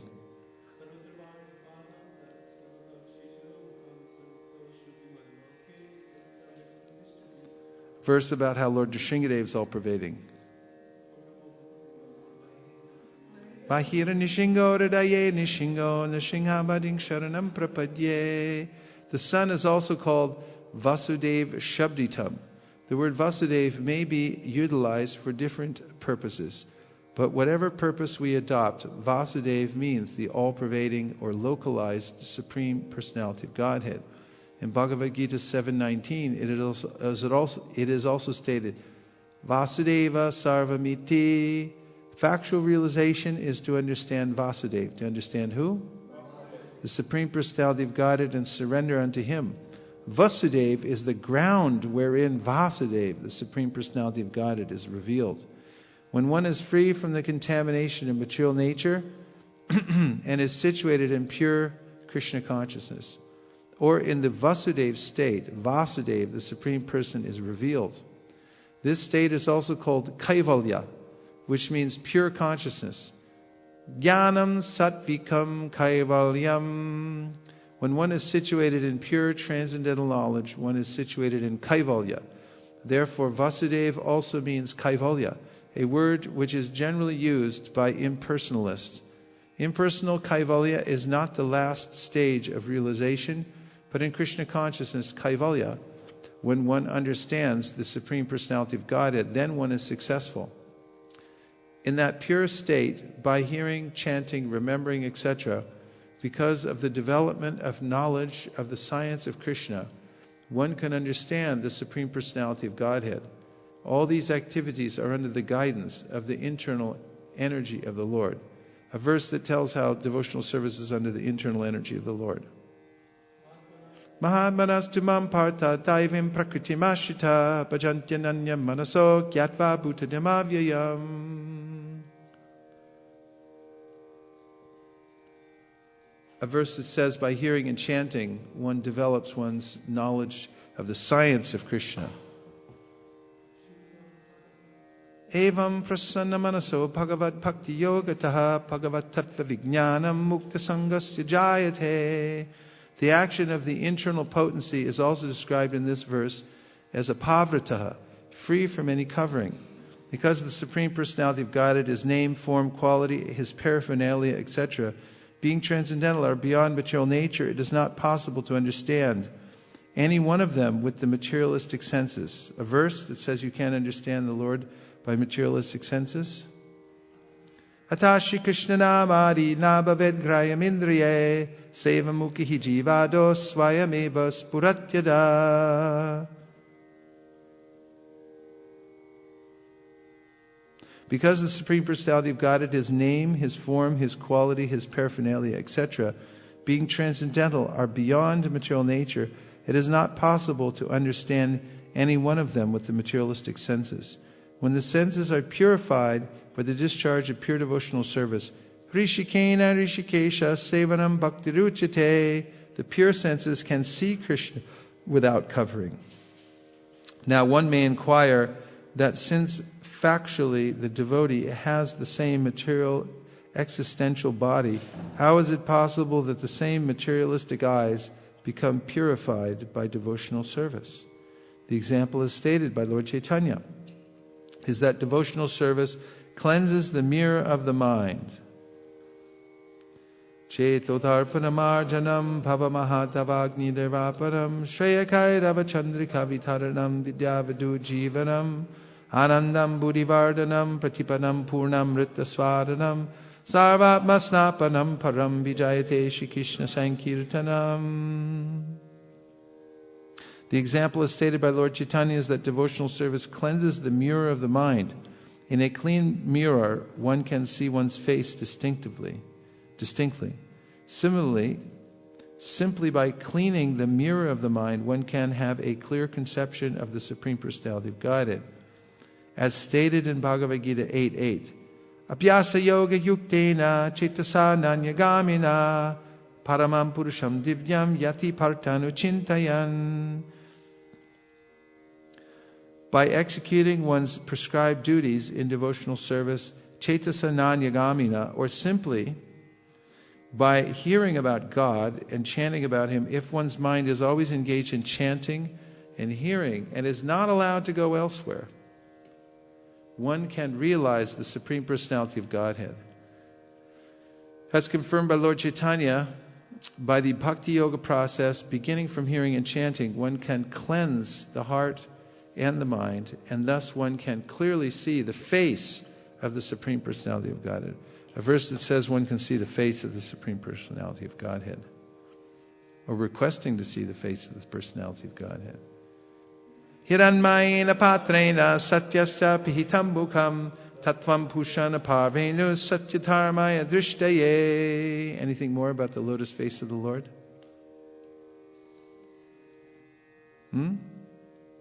Go right ahead.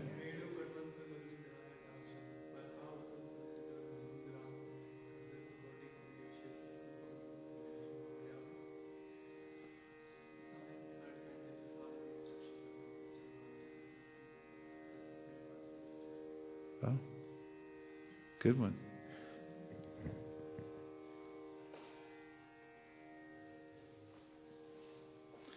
Lord Shiva said that since his heart was always filled with the conception of Vasudeva, the Supreme Personality of Godhead, because of the Supreme Lord's presence within his mind and heart, he was always offering obeisances unto the Supreme Godhead. In other words, Lord Shiva is always in trance, samadhi. This samadhi is not under the control of the devotee. This samadhi is not under the control of the devotee. This samadhi is not under the control of the... It is under the control of Vasudeva, for the entire internal energy of the Supreme Personality of Godhead acts under his order. Of course, the material energy also acts by his order, but his direct will is specifically executed through the spiritual energy. Thus, by his spiritual energy, he reveals himself. It is stated in Bhagavad Gita 4:6, Sambhavam Yatmamayaya. Atmamayaya means internal potency. By his sweet will, he reveals himself by his internal potency, being satisfied by the transcendental loving service of the devotee. The devotee never commands, "My dear Lord, please come here so that I can see you." It is not the position of the devotee to command the Supreme Personality of Godhead to come before him or to dance before him. There are many so-called devotees who command the Lord to come before them dancing. The Lord, however, is not subject to anyone's command. But if he is satisfied by one's pure devotional activities, he reveals himself. Therefore, a meaningful word in this verse is adhoksaja, for it indicates that the activities of our material senses will fail to realize the Supreme Personality of Godhead. One cannot realize the Supreme Personality of Godhead simply by the attempt of one's speculative mind. But if one desires, he can subdue all the material activities of his senses, and the Lord, by manifesting his spiritual energy, can reveal himself to the pure devotee.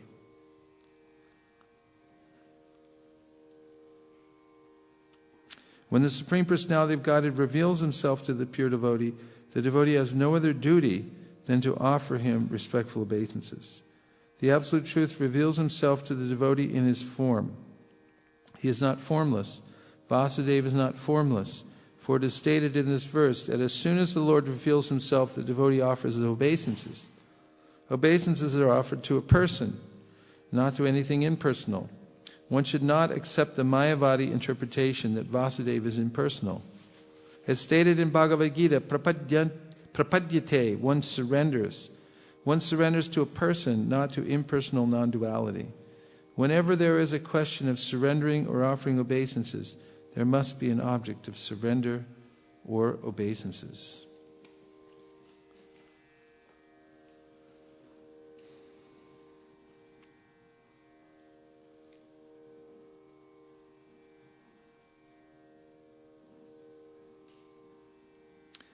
Thus the Lord, whose form is transcendental, is always ready to kill the demons. By culturing the mode of goodness, one can understand the position of the transcendental Lord. Verse: Sattvam Vishuddham Vasudeva Shabditam Yadi Yadhe Tatra Pumana Pavrataha. Next. Satvecha Tasmin Bhagavan Vasudevo Yadhoksaje Me Namasa Vidhiyate. In summary, whenever the Lord incarnates, he appears in his original transcendental form, as the Lord says in the Bhagavad Gita 4:7. Yada yada hi dharmasya glanir bhavati bharata abhutanam adharmasya tadatmanam srajamyaham. Whenever and wherever there is a decline in religious practice, O descendant of Bharat, and a predominant rise of your religion, at that time I descend myself. It is simply foolish to think of the Lord as being originally impersonal but accepting a material body when he appears as a personal incarnation. Whenever the Lord appears, he appears in his original transcendental form, which is spiritual and blissful. Which is what? But unintelligent men, such as the Mayavadis, cannot understand the transcendental form of the Lord, and therefore the Lord chastises them by saying, Avajananti mam buddha manashim tanumashritam. Fools deride me when I descend in the human form. Whenever the Lord appears, whether as a fish, a tortoise, a hog, or any other form, one should understand that he maintains his transcendental position, and that his only business, as stated here, is Hutva, to kill the demons. Is what? Hutva. The Lord appears in order to protect the devotees and kill the demons. Paritranaya sadhunam vinashaya chatuskritam. Since the demons are always ready to oppose Vedic civilization, they are sure to be killed by the transcendental form of the Lord. Text 38.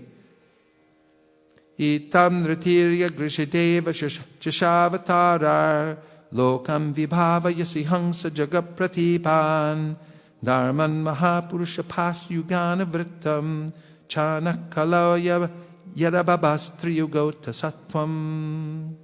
In this way, my Lord, you appear in various incarnations as a human being, an animal, a great saint, a demigod, a fish, or a tortoise. Thus, maintaining the entire creation in different planetary systems and killing the demoniac principles. According to the age, O my Lord, you protect the principles of religion. In the age of Kali, however, you do not assert yourself as the Supreme Personality of Godhead, and therefore you are known as Tri-Yuga, or the Lord who appears in 3 yugas. Purport. Who quoted this verse in the Chaitanya Charitamrita? Yes. Who? Sarvabhauma Bhattacharya? I don't think so. I think somebody arguing against Sarvabhauma Bhattacharya. No, Gopinath Patanayak was put upon the Changa. But you're close. Gopinath Acharya. When he was telling the Lord, they said that the Sarvabhauma Bhattacharya's disciples said, this can't be God. Lord Chaitanya can't be God. He's Tri-Yuga. He doesn't appear in Kali Yuga. There's no incarnation in Kali Yuga. And they quoted this verse that he's the covered incarnation. Or was it Sarvabhauma Bhattacharya who quoted this to show that they didn't appear, that he doesn't appear? Is that? Let's confirm.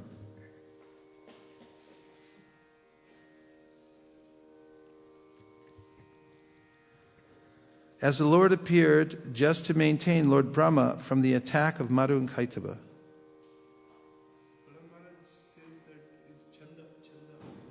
Chana avatar.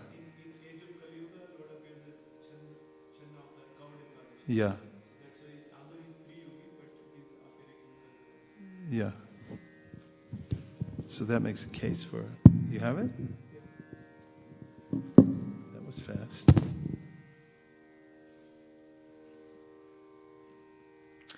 The Bhattacharya said, we are just having a...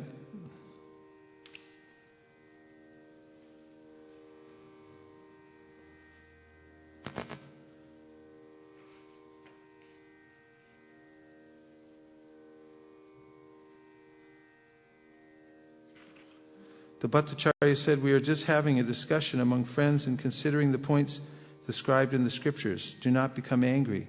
I am simply speaking on the strength of Shastras. Don't take any offense. Sri Chaitanya Mahaprabhu was a great saint, uncommon devotee, but we cannot accept him as an incarnation of Lord Vishnu because according to the Shastras, there's no incarnation in this age of Kali. Another name for Lord Vishnu is Tri-Yuga because there is no incarnation of Lord Vishnu in Kali Yuga. Therefore, this is the verdict of the revealed scriptures. Purport, the Supreme Personality of Godhead, Lord Vishnu, is known as Tri-Yuga, which means that he is manifest in 3 yugas. However, this means that in the age of Kali, the Lord appears not directly but in disguise. This is confirmed by Srimad Bhagavatam 7.938. Itam nritirya grishideva jashavatarar lokam vibhavayasi hamsi jagat pratipan dharman mahapurusha pas yugana vrittam chanakala yarababas triyugota sattvam. My Lord, you kill all the enemies of the world in your multifarious incarnations, in the families of men, animal, demigods, rishis, aquatics, and so on. Thus you illuminate the worlds with transcendental knowledge. In the age of Kali, O Mahapurush, you sometimes appear in a covered incarnation. Therefore, you are known as Tri-Yuga, one who appears in only 3 yugas. Srila Sridhar Swami has also verified that Lord Vishnu appears in the age of Kali but does not act as he does in other ages. Lord Vishnu incarnates for 2 purposes. Paritranaya sadhunam vinashaya chaduskritam. That is, he comes to engage in pastimes with his devotees and to annihilate the demons. These purposes are visible in the Satya, Treta, and Dwapara Yugas, but in Kali Yuga, the Lord appears disguised. He does not directly kill demons and give protection to the faithful, because the Lord is not directly perceived in Kali Yuga, but is directly known in the other 3 yugas. His name is Triyuga. Shuniya acharya kahe tuki hoy mane, shastragya karina tui kara abhimane.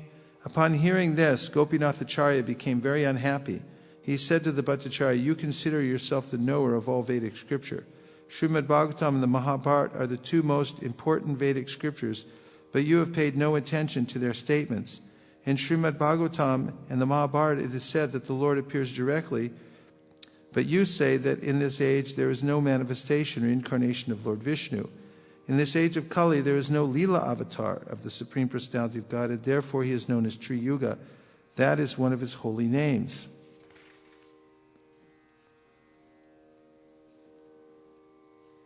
Gopinath Acharya continued, "There is certainly an incarnation in every age, and as such, an incarnation is called the Yuga avatar. And such an incarnation is called the Yuga avatar.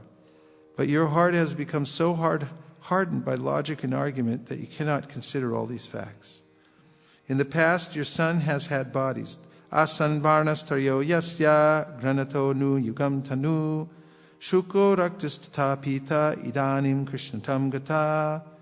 In the past, your son has had bodies of 3 different colors, according to the age. These colors were white, red, and yellow. In this age, Dwapara Yuga, he has accepted a blackish body. Spoken by? This verse from Srimad Bhagavatam 10:8-13 was spoken by Garga Muni when he was performing the rituals at Lord Krishna's name-giving ceremony. He states that the incarnations of the Lord in other ages have been white, red, and yellow. This yellow color refers to Lord Chaitanya Mahaprabhu, whose bodily complexion was yellowish. This confirms that in past Kali Yugas, the Lord also had incarnated in a body that was yellow in hue. It is understood that the Lord incarnates in different colors for the different yugas, Satya, Trita, Dvapara, and Kali. Accepting the color of Pita, as well as other characteristics, the Lord incarnated as Sri Chaitanya Mahaprabhu. This is the verdict of all the Vedic authorities. 102. In the age of Kali, as well as in Dwapara Yuga, the people offer prayers to the Supreme Personality of Godhead by various mantras and observe the regulative principles of the supplementary Vedic literatures. Now please hear of this from me. In this age of Kali, Krishnavarnam Tusha Krishnam Sangopangashtraparshadam Jagnai Sankirtana Prayer Yajantihi Sumeda Saha. In this age of Kali, those who are intelligent perform the congregational chanting of Hare Krishna Mahamantra.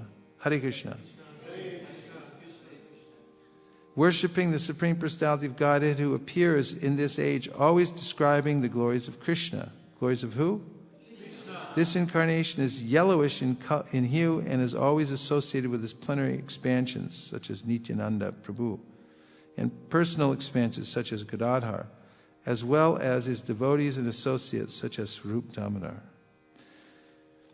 And then Gopinath Acharya quotes, Suvarna Varna He Bango Varangashan Shanangadi Sanyasya Krishna Mashanto Nishta Shanti Purayanaha. The Lord in the incarnation of Gaurasundar has a golden complexion. Indeed, his entire body, which is very nicely constituted, is like molten gold. Sandalwood pulp is smeared all over his body. He will take the 4th order of spiritual life, sannyas, and will be very much self-controlled. He will be distinguished from Mayavadi sannyasis, and then he will be fixed in devotional service and will spread the Sankirtan movement. Gopinath Acharya then said, there is no need to quote so much evidence from the Shastra, for you are a very dry speculator. There is no need to sow seeds in barren land. When the Lord will be pleased with you, you will also understand these conclusions and will quote from the Shastras.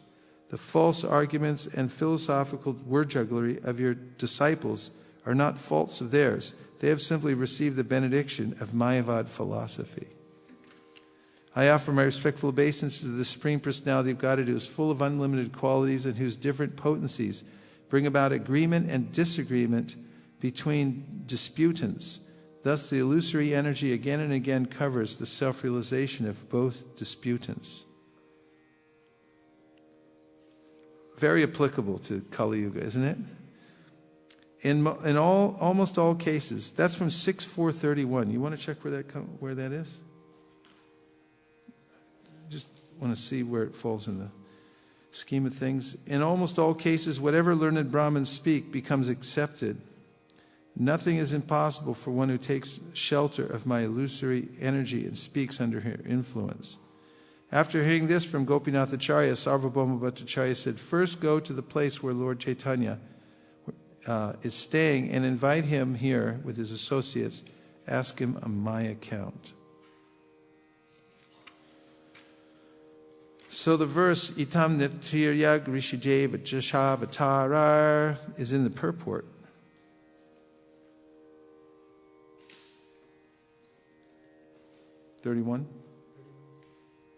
Yet Chaktayo. This is from the Hamsaguya prayers. Do you all know the Hamsaguya prayers? In the Hamsaguya prayers, this verse comes, Yet Chaktayo Vidatum Vadinam Bhai Vivar Sambara Bhuvo Bhavanti Kurvanti Chaisham Bhur Atma Moham Tasmai Namo Nanta Gunaya Bhumne. Translation, let me offer my respectful obeisances to the all-pervading Supreme Personality of Godhead who possesses unlimited transcendental qualities. Acting from within the cores of the hearts of all philosophers who propagate various views, he causes them to forget their own souls while sometimes agreeing and sometimes disagreeing among themselves. Can you write this down where this verse comes from? I'd like to have this verse. 6:431, yeah. Thus he creates within this material world a situation in which they are unable to come to a conclusion. I offer my obeisances unto him. Purport. Dare we hear the purport? Yes. We dare to hear the purport. We're not afraid. We'll hear it. Since time immemorial, or since the creation of the cosmic manifestation, the conditioned souls have formed various parties of philosophical speculation, but this is not true of the devotees. Non-devotees have different ideas of creation, maintenance, and annihilation, and therefore they are called vadis or prativadis, proponents and counter-proponents. They are called vadis and prativadis. Vadis, prativadis. Proponents and counter-proponents. It is understood from the statement of Mahabharata that there are many munis or speculators. Tarko pratishta shrutiyo vibhinna nashavrashir yasya matam nabinnam. All speculators must disagree with other speculators, otherwise why should there be so many opposing parties concerned with ascertaining the supreme cause? Philosophy means finding the ultimate cause. As Vedanta Sutra very reasonably says, Tato Brahmadignata, human life is meant for understanding the ultimate cause. Devotees accept that the ultimate cause is Krishna because this conclusion is supported by all Vedic literature and also by Krishna himself, who says, Aham sarvasya prabhavaha, I am the source of everything. Devotees have no problem understanding the ultimate cause of everything, but non-devotees must face many opposing elements because everyone who wants to be a prominent philosopher invents his own way. In India, there are many parties of philosophers, such as the Advaitavadis, Vaisesikas, Mimamsakas, Mayavadis, and Swabhavavadis, and each of them opposes others. Come on, I serve them by giving Prabhupada's books so they can Vaisesika das. Similarly, in the Western countries, there are many philosophers with different views of creation, life, maintenance, and annihilation. Thus, it is undoubtedly a fact that there are countless philosophers throughout the world, each of them contradicting the others. Now, one might ask, why there are so many philosophers if the ultimate goal of philosophy is one? Undoubtedly, the ultimate cause is one, the Supreme Brahman. As Arjuna told Krishna in Bhagavad Gita 10:12, Param Brahma, Param Dhama, Parvitram Paramam Bhavam, Purusham Shashvatam Divyam Marideva Majam Vibhum. You are the Supreme Brahman, the ultimate, the supreme abode and purifier, the absolute truth, and the eternal divine person. You are the primal God, transcendental and original, and you are the unborn and all-pervading beauty. Non-devotee speculators, however, do not accept an ultimate cause, sarva karana karanam, because they are ignorant and bewildered concerning the soul and its activities, and though some of them have a vague idea of the soul, and even though some of them have a vague idea of the soul, many controversies arise, and the philosophical speculators can never reach a conclusion. All these speculators are envious of the Supreme Personality of Godhead, and as Krishna says in Bhagavad Gita 16:19-20, Tanaham dvishata kruran samsareshu naradaman shripram ajasramashubhan asurasweva yonishu asurim yonamapana muna janmani janmani mama prapyaiva kauntyaya yitato yantyadamangatim. Those who are envious and mischievous, who are the lowest among men, are cast by me into the ocean of material existence, into various demoniac species of life. Attaining repeated birth among the species of demoniac life, such persons can never approach me. Gradually they sink down to the most abominable type of existence. Because of their envy of the Supreme Personality of Godhead, non-devotees are born in demoniac families life after life.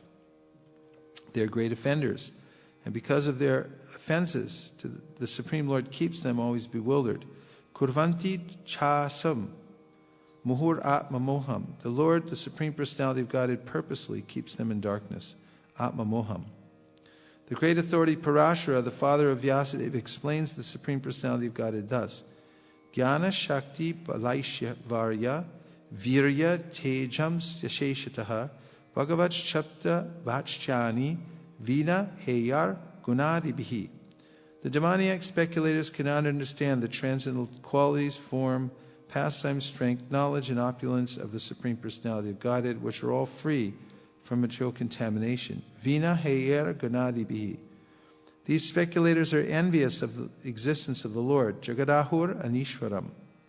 Their conclusion is that the entire cosmic manifestation has no controller.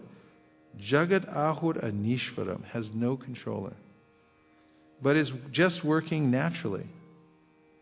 Thus they are kept in constant darkness, birth after birth, and cannot understand the real cause of all causes. This is the reason why there are so many schools of philosophical speculation. Ignorance. I'm going to read the translation again. Let me offer my respectful obeisances unto the all-pervading Supreme Personality of Godhead, who possesses unlimited transcendental qualities, acting from within the cores of the hearts of all philosophers who propagate various views. He causes them to forget their own souls, while sometimes agreeing and sometimes disagreeing among themselves. Thus he creates within this material world a situation in which they are unable to come to a conclusion. I offer my obeisances unto him. You have Veda base, somebody? Aparigyana. Aparigyana. Mayo vivado. Hyastiti. Nastiti hyastiti. It's not in that book. Aparigyano mayo vivado. Similar verse.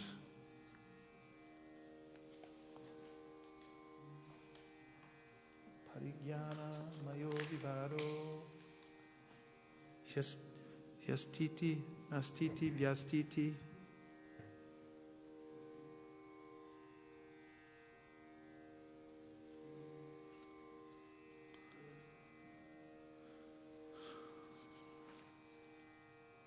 So there's this discussion between Sarvabhauma Bhattacharya and Gopinathacharya. You got it? I found the STT, Vestiti. You found it? Yeah. Which verse? It's text number 32. Oops. It just went inside that.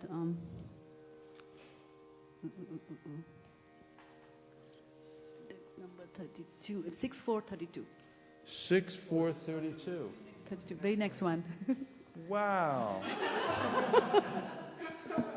Just see. Astiti nastiti chavastu nisnadin. Find another verse with hyastiti. Huh? Found only one hit in the video. Aparigyana. Aparigyana. Find that. Mayo vivado.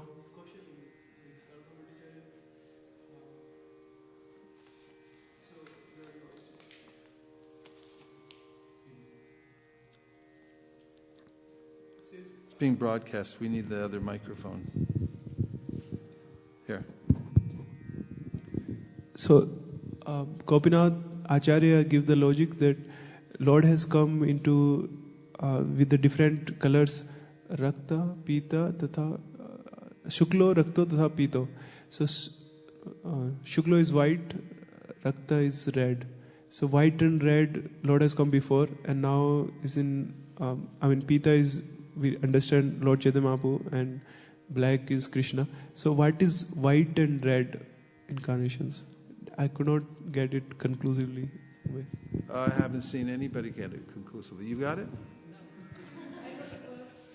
You found the verse. Okay, 11:22:34. Yeah, Hamsa Avatar, and really?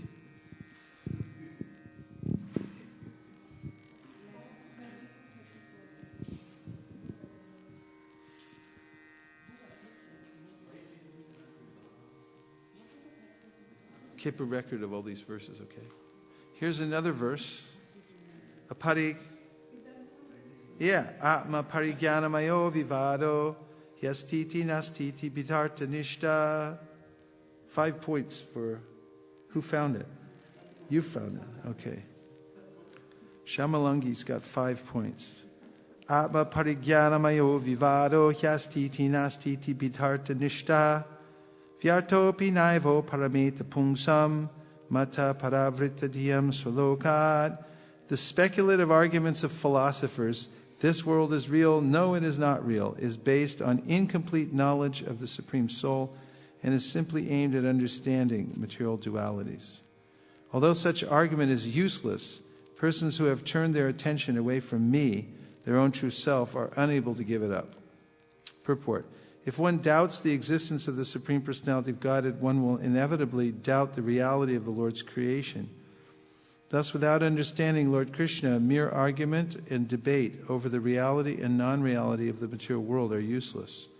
The material world is really specifically because it emanates from the Supreme Reality, Lord Krishna. Without understanding the reality of Lord Krishna, one can never definitely ascertain the reality of his creation.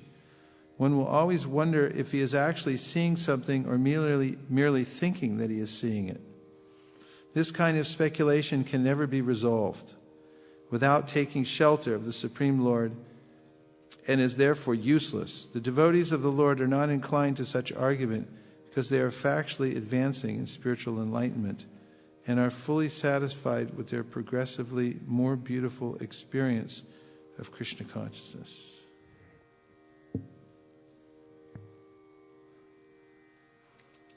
Atma aparigyana based on lack of knowledge.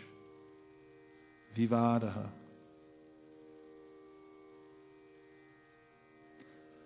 Okay.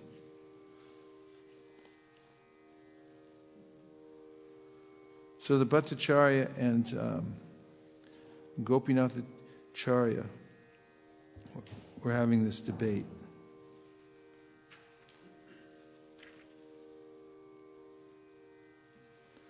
Gopinath Acharya says,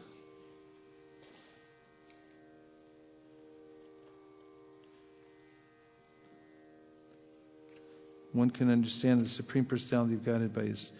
One cannot attain real knowledge of the Supreme Personality of Godhead by logical hypothesis and argument. Gopinath Acharya continued, one can understand the Supreme Personality of Godhead only by his mercy, not by guesswork or hypothesis. The Acharya continued, if one receives but a tiny bit of the Lord's favor by dint of devotional service, he can understand the nature of the Supreme Personality of Godhead.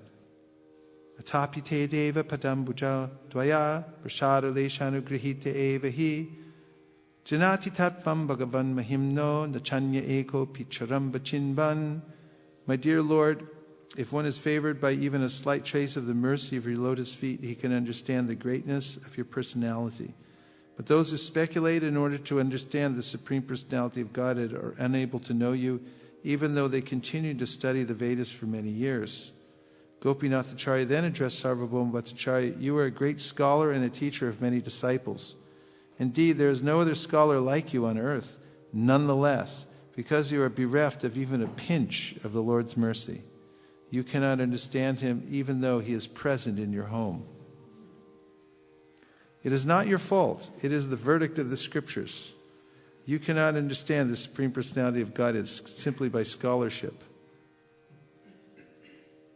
And then Prabhupada quotes in the purport, Nayam Atma Pravachanena Labhyo Na Medhaya Na Bahunashtena Yami Vaisha Vrinute Tena Labhyas Tashaisha Atma Vrinute Tanum Swam, which means, yes.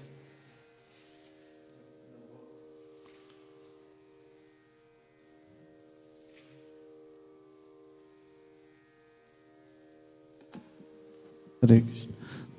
Prabhuji, the word we cannot understand Krishna from our mental speculation is called adokshaya. Adhoksaja. That's what I heard from one It means because it's the alphabet.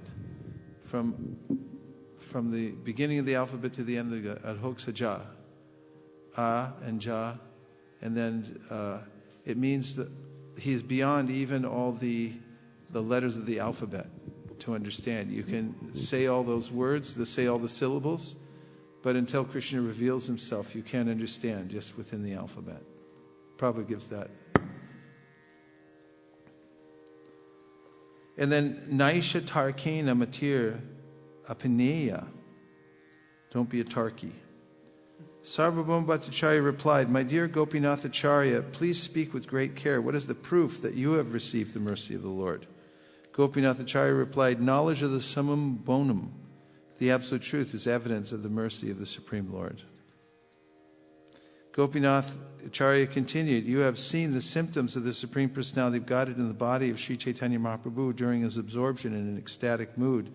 Despite directly perceiving the symptoms of the Supreme Lord in the body of Sri Chaitanya Mahaprabhu, you cannot understand him. This is commonly called illusion. A person influenced by the external energy is called Bahirmukh Jana, a mundane person, because despite his perception, he cannot understand the real substance. Hearing Gopinath Acharya say this, Sarvabhauma Acharya smiled and began to speak as follows. The Bhattacharya said, we are just having a discussion among friends and considering the points described in the scriptures. Do not become angry. I am simply speaking on the strength of Shastras. Don't take any offense. Another name for the Lord in Sri Chaitanya Mahaprabhu is certainly a great uncommon devotee, but we cannot accept him as an incarnation of the Lord Vishnu because according to Shastras there's no incarnation in this age of Kali. Another name for Lord Vishnu is Tri Yuga because there is no incarnation of the Lord in Kali Yuga. Indeed, this is the verdict of the revealed scriptures.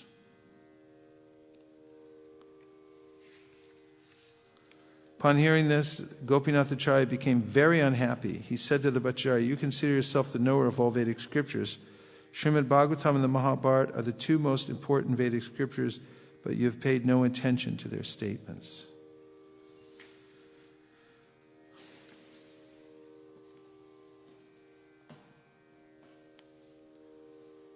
Parigyana. Where were we? 7938. Where in the purport? That's where we are? Okay. Yes?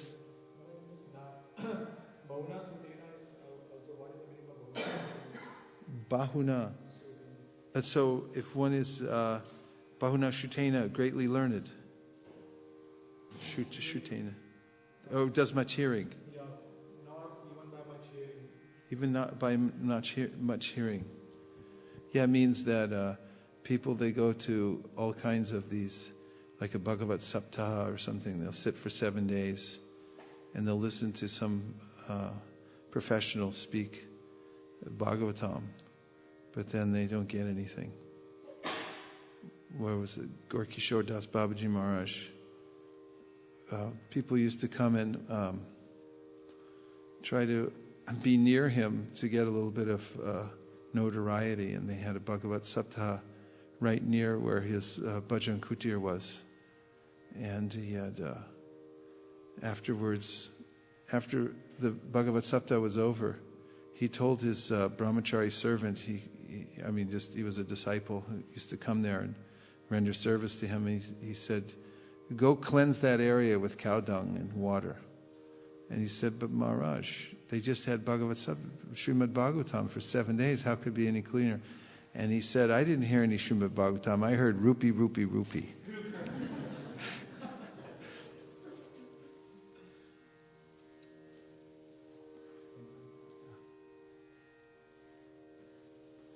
In Kali Yuga, intelligent men worship the Supreme Personality of Godhead in the form of Sri Chaitanya Mahaprabhu, who is always accompanied by his associates such as Nityananda, Advaita, Gadadhar, and Srivas. The entire Krishna consciousness movement is based on the principles of the Sankirtan movement inaugurated by Sri Chaitanya Mahaprabhu. Therefore, one who tries to understand the Supreme Personality of Godhead through the medium of the Sankirtan movement knows everything perfectly. I need that quote. Could you make sure you write it down? He is Sumedasas, Sumedas, a person with substantial intelligence. 39. Naitan manas tava katasa vikuntanata sampriyate durita tushna masadu tivram kamatwaram harshashuka bayanishanartam tasmin katam tabakatim vimrashamidhinaha. My dear Lord of the Vaikuntha planets, where there is no anxiety, my mind is extremely sinful and lusty. Being sometimes so-called happy and sometimes so-called distressed, my mind is full of lamentation and fear, and it always seeks more and more money. Thus, it has become most polluted and is never satisfied in topics concerning you. I am therefore most fallen and poor. In such a status of life, how shall I be able to discuss your activities? This is a verse quoted in Jiva Goswami's Bhagavat Sandarbha, because it's a problem. You know, he's saying that the mind just is so completely polluted and full of happiness, distress, that how am I going to hear? I mean, it's available, but the mind won't cooperate. So he gives some discussion about how important it is to work through the Anartha Nivritti stage. And this is an important aspect on this day of Nrsimhan Caturdasi, that we have to come to the stage of devotion, Prahlad Maharaj, completely pure without any expectation of reward, Jnana Karmanyavritam, and the mind has to become fixed on Krishna. Purport. Here Prahlad Maharaj represents himself as a common man, although he actually has nothing to do with this material world. Prahlad is always situated in the Vaikuntha planets of the spiritual world, but on behalf of the fallen souls, he asks how, when his mind is always disturbed by material things, he can discuss the transcendental position of the Lord. The mind becomes sinful because we are always engaged in sinful activities. Anything not connected with Krishna consciousness should be understood to be sinful. Indeed, Krishna demands in Bhagavad Gita 1866, Sarvadharman parityaja mamekam sharanam braja hang tvang sarva papepyo mukshayishami masuchaha. Abandon all varieties of religion and just surrender unto me. I shall deliver you from all sinful reaction. Do not fear. As soon as one surrenders unto the Supreme Personality of Godhead Krishna, Krishna immediately relieves one of the reactions of sinful activities. Therefore, one who is not surrendered to the lotus feet of the Lord should be understood to be sinful, foolish, degraded among men, and bereft of all real knowledge because of atheistic propensities. This is confirmed in Bhagavad Gita 7:15. Namam duskritinu mudha prapadyante naradamaha Mayaya pratyajnana asuram bhavamasritaha. Therefore, so there's these 4 categories of people who don't accept Krishna. Shall we hear about them?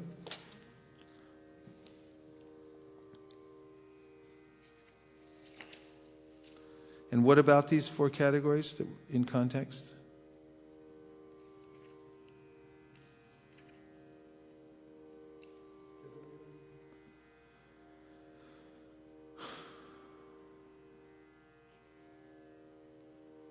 They're not surrendered, so they can't understand.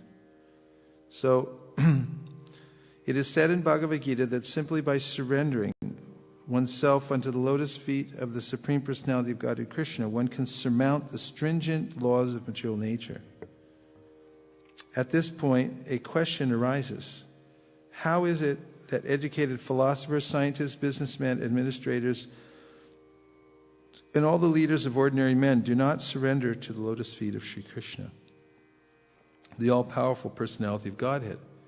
Mukti, or liberation from the laws of material nature, is sought by the leaders of mankind in different ways and with great plans and perseverance for the great many years in birth, for a great many years in birth. But if that liberation is possible by simply surrendering to the lotus feet of the Lord, then why don't these intelligent and hard-working leaders adopt this simple method? The Gita answers this question very frankly. Those really learned leaders of society like Brahma, Shiva, Kapila, and the Kumaras Manu, Vyas, Devala, Asita, Janak, Prahlad, Bali, and later on Madhvacharya, Ramanujacharya, Sri Chaitanya, and many others, who are faithful philosophers, politicians, educators, scientists, etc., surrender to the lotus feet of the Supreme Personality of Godhead, the all-powerful authority. Those who are not actually philosophers, scientists, educators, administrators, etc., but who pose themselves as such for material gain, do not accept the plan or path of the Supreme Lord. They have no idea of God. They simply manufacture their own worldly plans and consequently complicate the problems of material existence in their vain attempts to solve them. Because material energy, nature, is so powerful, it can resist the unauthorized plans of the atheists and baffle the knowledge of planning commissions. The atheistic plan makers are described herein by the word dushkritinaha, or miscreants. Kriti means one who has performed meritorious work. The atheist plan maker is sometimes very intelligent and meritorious also, because any gigantic plan, good or bad, must take intelligence to execute. But because the atheist brain is improperly utilized in opposing the plan of the Supreme Lord, the atheistic plan maker is called dushkriti, which indicates that his intelligence and efforts are misdirected. In the Gita, it is clearly mentioned that material energy works fully under the direction of the Supreme Lord. It has no independent authority.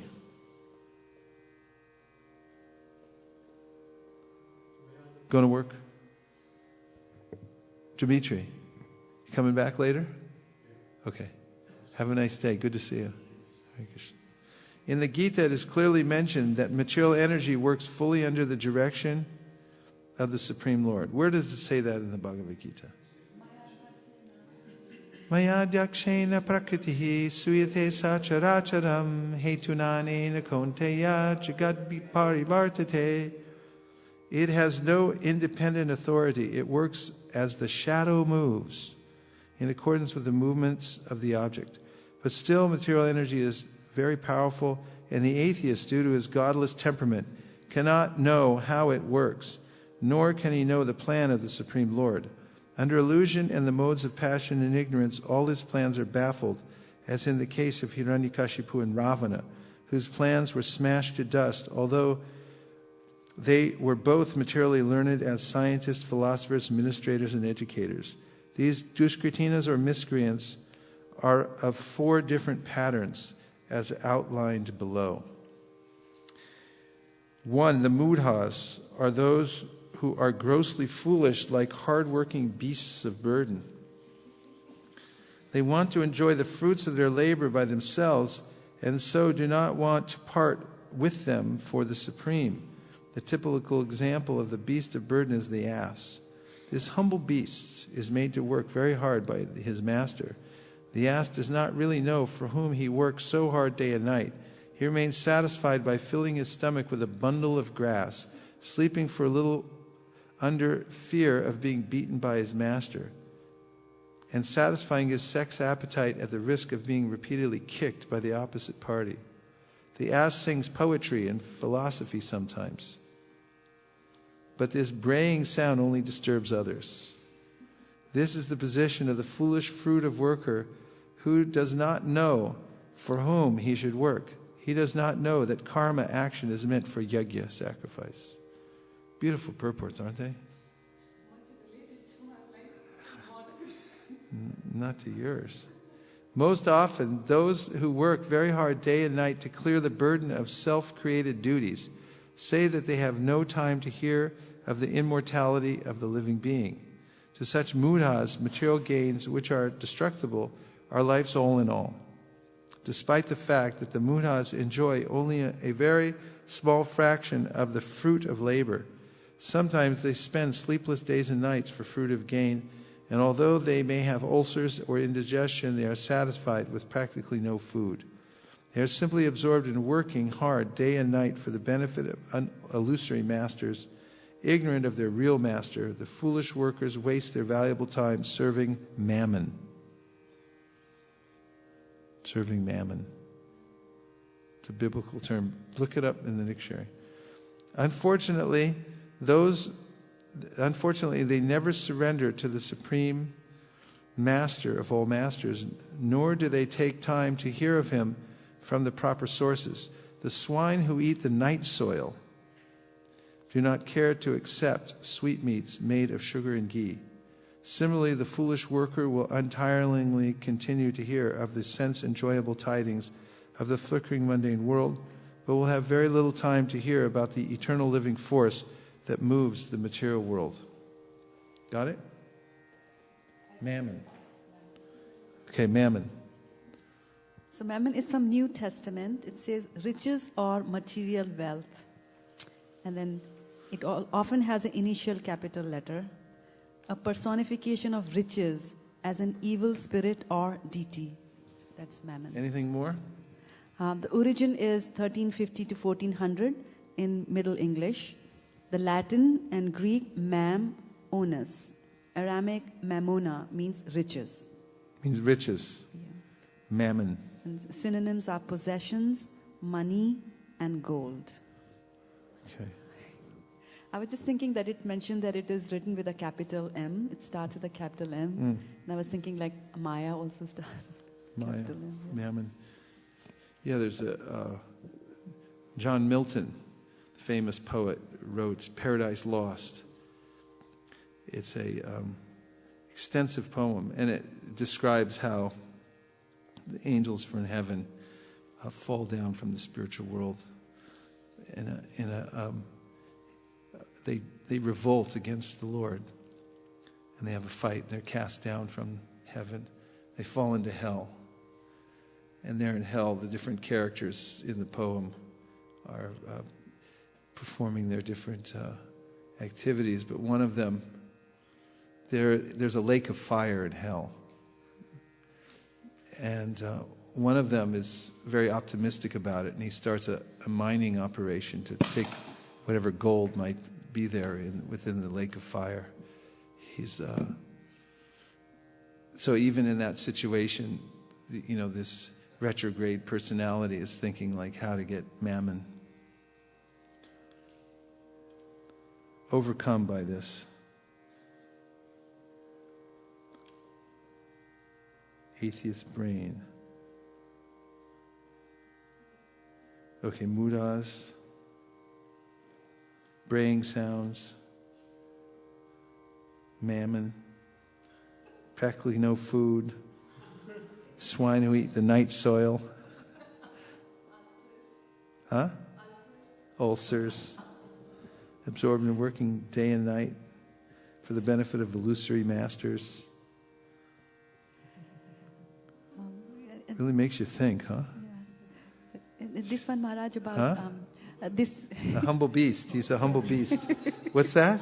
I was going to say that this one about not eating food Yeah. is something that I saw practically at work.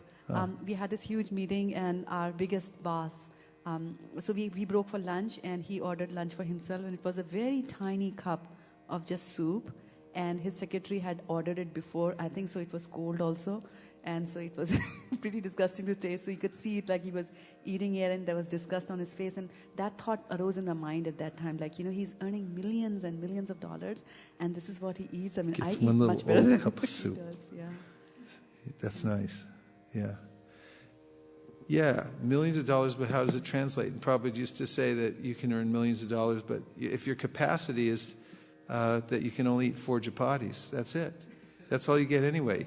All you can do, it's a thing. You're looking at the numbers come across the screen and go, I'm rich, I'm rich, I'm rich. And then, here, have another chapati. No, I can't do it. And, somebody who's penniless, they might have a big appetite and be able to enjoy. It's like, yeah, give me 50 chapatis with ghee on them, fine. So who's enjoying more? The one looking at the numbers on the screen? Hare Krishna.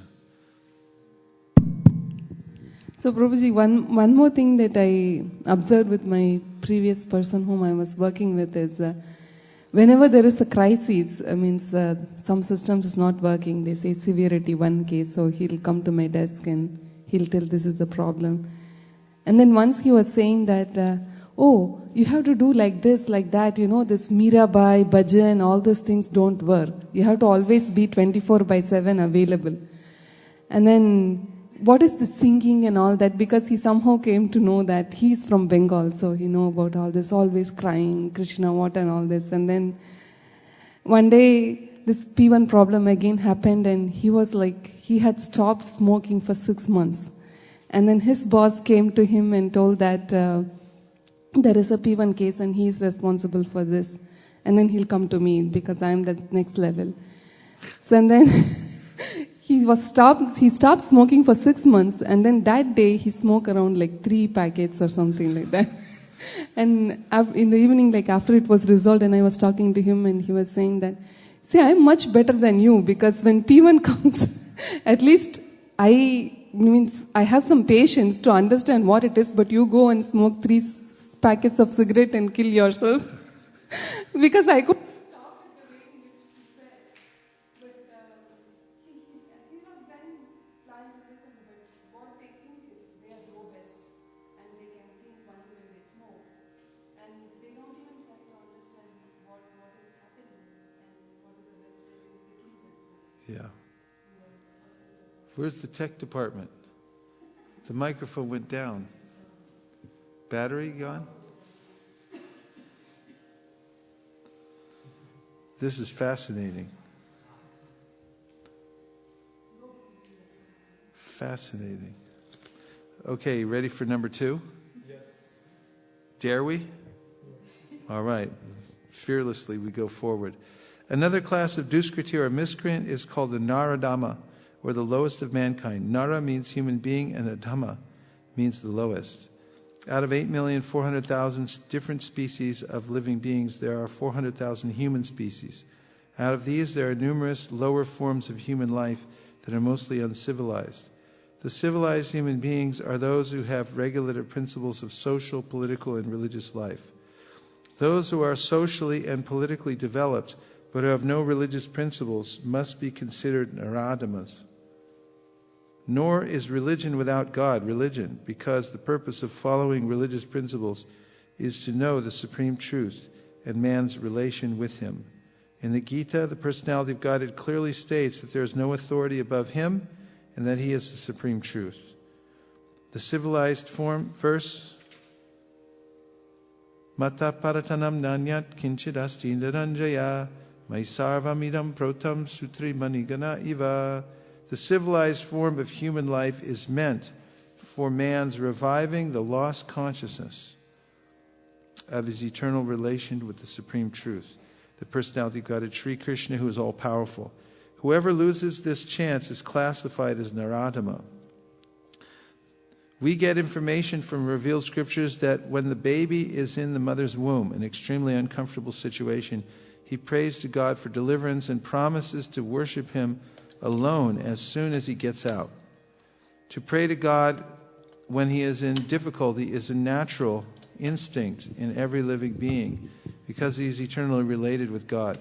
But after his deliverance, the child forgets the difficulties of birth and forgets his deliverer also, being influenced by Maya, the illusory energy. It is the duty of the guardians of children to revive the divine consciousness dormant in them.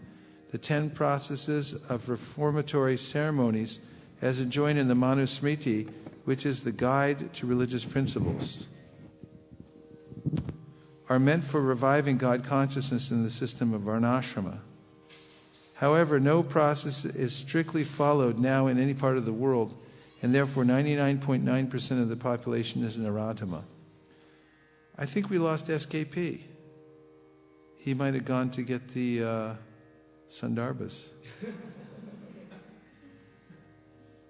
When the whole population becomes Naradama, naturally all their so-called education is made null and void by the all-powerful energy of the physical nature. According to the standard of the Gita, a learned man is he who sees on equal terms the learned Brahmana, the dog, the cow, elephant, and dog-eater. That is the vision of the true devotee. Sri Nityananda Prabhu, who is the incarnation of Godhead as Divine Master, delivered the typical Naradamas, the brothers Jagai and Madai, and showed how the mercy of a real devotee is bestowed upon the lowest of mankind. So the Naradama, who is condemned by this personality of Godhead, can again revive his spiritual consciousness only by the mercy of a devotee. Sri Chaitanya Mahaprabhu, in propagating the Bhagavat Dharma, or activities of the devotees, has recommended that people submissively hear the message of the personality of Godhead. The essence of this message is Bhagavad Gita. Is what? The lowest among human beings can be delivered by this submissive hearing process only.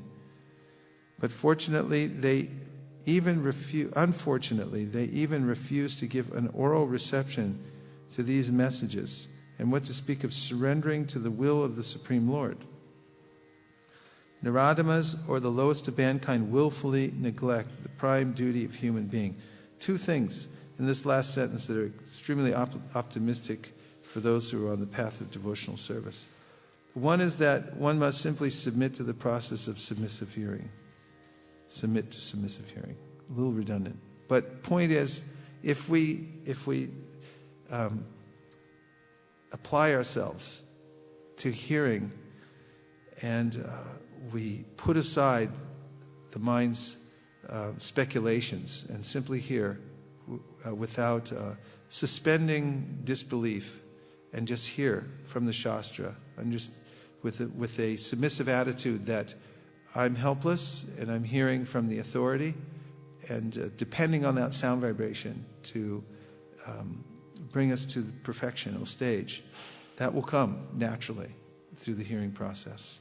That's one thing. And the other is that one may surrender to the will of the Lord. So he says, the lowest among human beings can be delivered by this submissive hearing process only, but unfortunately they even refuse to give an oral reception to these messages, and what to speak of surrendering to the will of the Supreme Lord. Naradamas, or the lowest of mankind, willfully neglect the prime duty of the human being. So if we willfully surrender to the Lord, we say to Krishna, my Lord, I'm yours, I surrender to you, then we'll also come to the perfectional stage. Add these 2 things together, surrender to the Supreme Lord and engage in submissive hearing, and you have the recipe for success in spiritual life. 3, the next class of Duskriti is called Maya Apritigyana, or those persons whose erudite knowledge has been nullified by the influence of illusory material energy. They are mostly very learned fellows, great philosophers, poets, literati, scientists, etc., but the illusory energy misguides them, and therefore they disobey the Supreme Lord. There are a great number of Maya Pritigyana at the present moment, even among the scholars of the Bhagavad Gita. In the Gita, in plain and simple language, it is stated that Sri Krishna is the Supreme Personality of Godhead. There is none equal to or greater than him. He is mentioned as the father of Brahma, the original father of all human beings. In fact, Sri Krishna is said to be not only the father of Brahma, but also the father of all species of life. He is the root of the impersonal Brahman and Paramatma. The super soul in every entity is his plenary portion. He is the fountainhead of everything, and everyone is advised to surrender unto his lotus feet. Wow. He's the fountainhead of everything. There, that super soul's there within our heart. That's profound. He is the fountainhead of everything, and everyone is advised to surrender unto his lotus feet. Despite all these clear statements, the Maya Pritigyana deride the personality of the Supreme Lord and consider him merely another human being. They do not know that the blessed form of human life is designed after the eternal and transcendental feature of the Lord. All the unauthorized interpretations of the Gita by the class of Maya Pritigyana outside the purview of the Parampara system are so many stumbling blocks on the path of spiritual understanding. The deluded interpreters do not surrender unto the lotus feet of Sri Krishna, nor do they teach others to follow this principle. What do you think about these Maya Pritagyanas? Symptomized by the fact that they may be very learned, even in the Bhagavad Gita, but their knowledge is nullified by the fact that they reject God. Interesting, isn't it?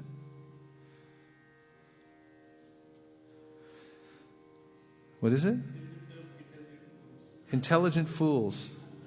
Where does that come from? It's a common term, intelligent fools. Or you just coined it? Intelligent fools. Himanshu?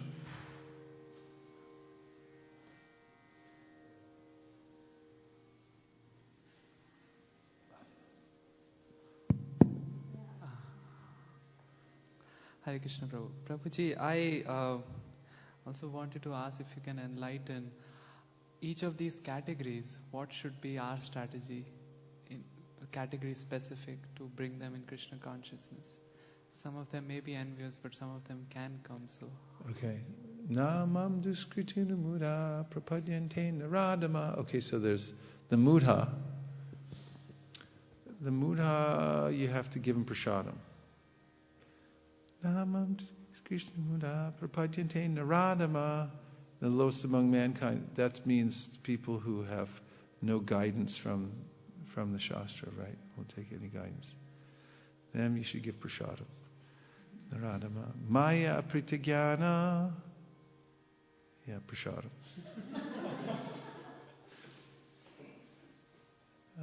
And then the last one? Asuram Bhavamashrita. Prasadam.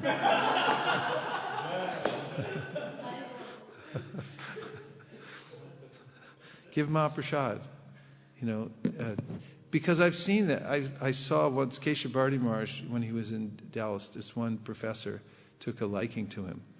She was very bright, PhD, and she was coming regularly to hear from him. But it was at the peril of her marriage, because her husband and her two daughters, they were all from a very academically based family and very scholarly, and they were aghast that she could be going to the Hare Krishna temple and that she had, attached herself to some Hare Krishna.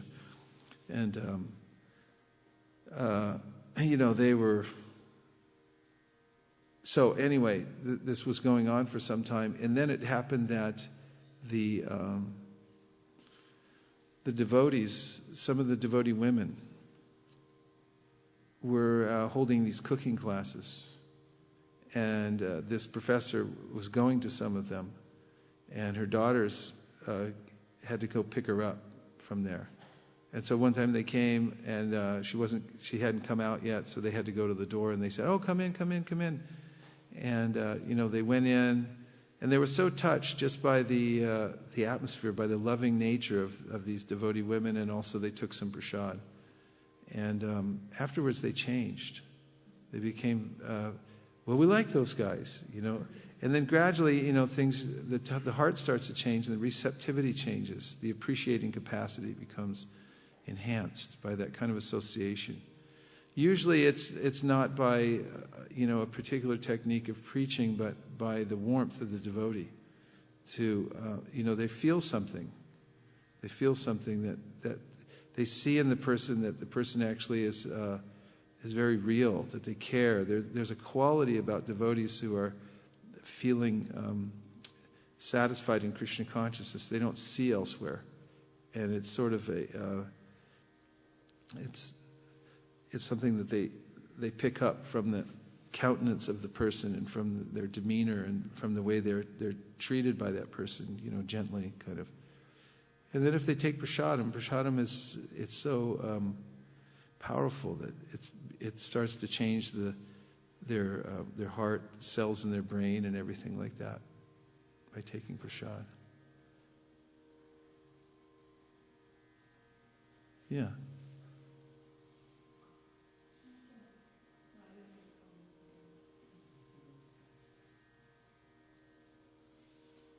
Is that microphone still working or is it dead?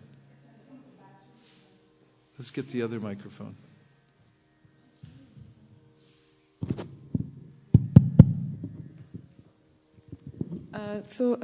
It just appears to me that this third category of Maya, Parita, Jnana, I think they are the most tough to handle. I mean, after, you know, like we were talking, so I was thinking, because the other three seem like at least more simple, but this Jnani person, he has a lot of, you know, points and knowledge, and he's so adamant in he can always, you know, prove others wrong and prove himself correct. So I was thinking that they're the most difficult to handle, probably. Wasn't Bhattacharya Sarvabhauma was like that? He was erudite scholar. And then when he met Chaitanya Mahaprabhu, Gopinathacharya said, you can't understand this is God because basically it was a Maya Pritigyana. His knowledge was stolen even though he was so learned. But what did Chaitanya Mahaprabhu do? He didn't try to force it. He just waited. He sat there and he cooperated with Sarvabhauma. And he listened for 7 days to his commentary, which Bhattacharya was trying to give as a way to help him in his sannyas. And after 7 days, the Bhattacharya said, don't you have any questions? Usually, you know, students ask something or they say something or something. He said, you haven't said a word. You haven't asked one question. You don't understand what I'm saying? And you don't understand the Vedanta Sutra? And he said, I understand the Vedanta Sutra. Your explanation's like a cloud covering it over.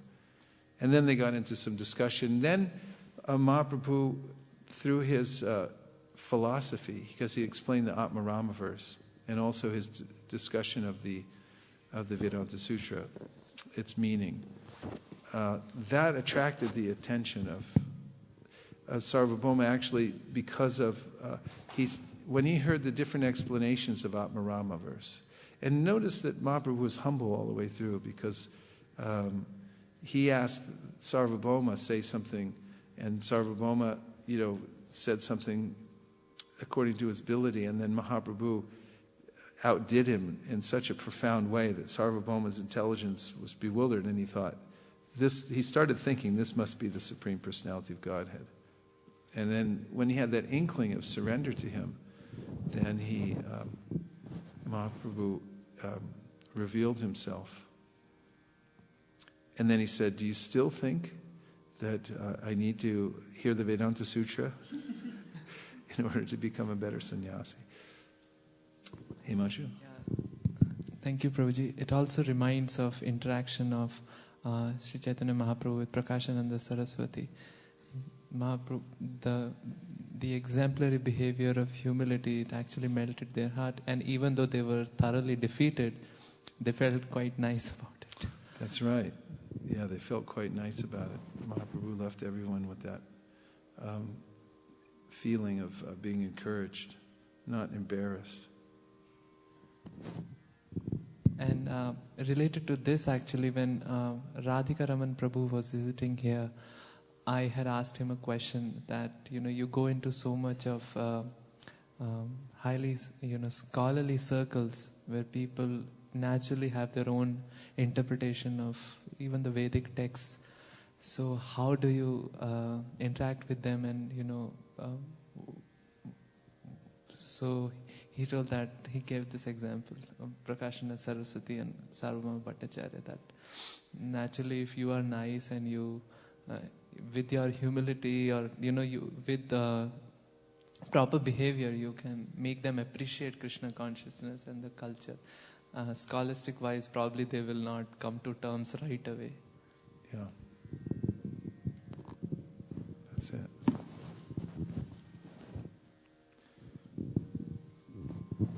The last class of Duskriti is called Asuram Bhavamashitaha, or those of demoniac principles. This class is openly atheistic. Some of them argue that the Supreme Lord could never descend upon this material world, but they are unable to give any tangible reasons as to why not. There are others who make him subordinate to the impersonal feature, although the opposite is declared in the Gita.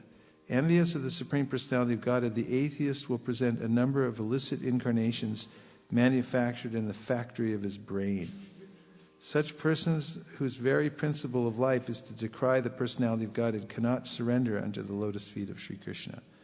Sri Yamunacharya Alabhandaru of South India said, "O my Lord, you are unknowable to persons involved with atheistic principles, despite your uncommon qualities, features, and activities, despite your personalities being confirmed by all the revealed scriptures in the quality of goodness, and despite your being acknowledged by the famous authorities renowned for their depth of knowledge in the transcendental science and situated in godly qualities."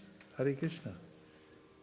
Therefore, 1, grossly foolish persons; 2, the lowest of mankind; 3, the deluded speculators; and 4, the professed atheists, as above mentioned, never surrender under the lotus feet of the Supreme Personality of Godhead in spite of all scriptural and authoritative advice.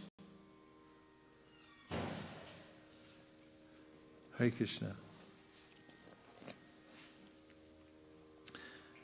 Any last comments before we close that verse? So, Prabhu, in order to, eventually these people come by the mercy of the devotees into Krishna consciousness. That's the only solace for them, correct? Yeah. So, is it that the devotees should, because we also do research and into all these things, so you also said that one who is satisfied in Krishna consciousness does not look elsewhere. So when one makes a career choice, should one think about doing all these great things and becoming a great scientist or technologist, and because it now needs a lot of energy, or take the career of being a saint? And can you accomplish the same thing in Krishna consciousness by being both, or is it one has an advantage over other? Generally, it's anybody who becomes great, it's nature, not nurture. At one time in one of my godbrothers was with Tamal Krishna Maharaj in Dallas. And Tamal Krishna Maharaj took this devotee to the house of one of his disciples who is, he said, the best cook in ISKCON. And so this devotee was taking the prasad and he said, "Yes, this is the best prasad I've ever had." And then he said, "I have to get this recipe and bring he had another disciple. He said, "I'd like to bring her over so she can learn this." And Tamal Krishna Maharaj looked at him with sort of disdain or disgust and said, "It's not nurture, it's nature." In other words, she was born with this talent to cook like that. You'll never get anyone to cook like this. People who gravitate towards these kinds of careers that they can use in Krishna service and so forth, they tend to be born into them. You know, like you have Alfred Ford. He just happened to be born as the great-grandson of Henry Ford. And, you know, he's a humble soul. He's giving, tens of millions of dollars to spread Krishna consciousness. And it just came to him. George Harrison, he could spread Krishna consciousness because using his fame. But I've seen dozens of devotees who thought that they were musicians, and maybe if they just worked hard enough, they could become like a big rock star. And their whole thing, the whole life, they were kind of hanging on to this thing and not really moving ahead in their career as a saint, as you say. They were more or less thinking that, one day, I'm going to be up there on stage and I'm really going to get a lot of people to chant, And it would never happen. It just, those kinds of things, better to go for the career of devotional service. And, the best business is to become surrendered to Krishna. And then let him empower you the way he wants to. That's better. And if you have to go through a rigorous career in order to come to that point, then that's nice too. But I know when I was in business, there was a point at which I was talking to somebody on the phone, and I said, I'm wasting my breath. Because I was convincing somebody about something, and then I said, I'm not going to do it. After I hang up this phone, I'm not using my breath to do business anymore. It was a visceral feeling. It was like, enough's enough. Bahunam jamanamante gyanavam. It's like, okay, done, finished, over. It's over. I may have gone through the motions and some other things and winding it down to some degree, but there was a feeling that no mas.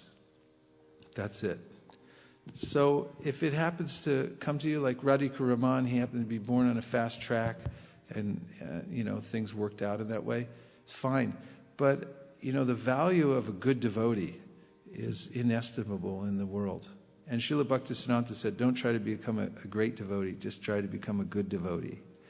If you just do that, it's so rare. Somebody who has spiritual integrity, they're so respected in the world, and they're such pillars, So anyway, you asked the question. I think that's the great crying need in the world, is somebody who's parampara, who's pure in their habits, who's interested in Bhagavatam, can explain it and so forth, or who's just an exemplary person.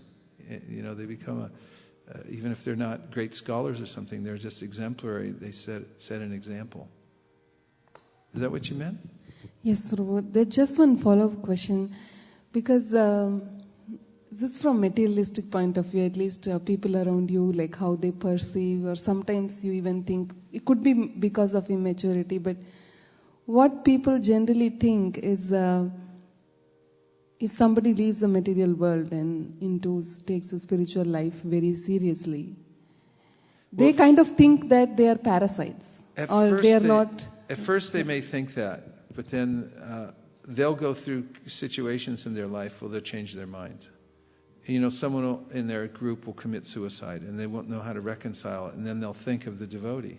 Or somebody very dear to them will pass away, their grandmother or their mother or something like that, and then they'll gravitate towards the devotee.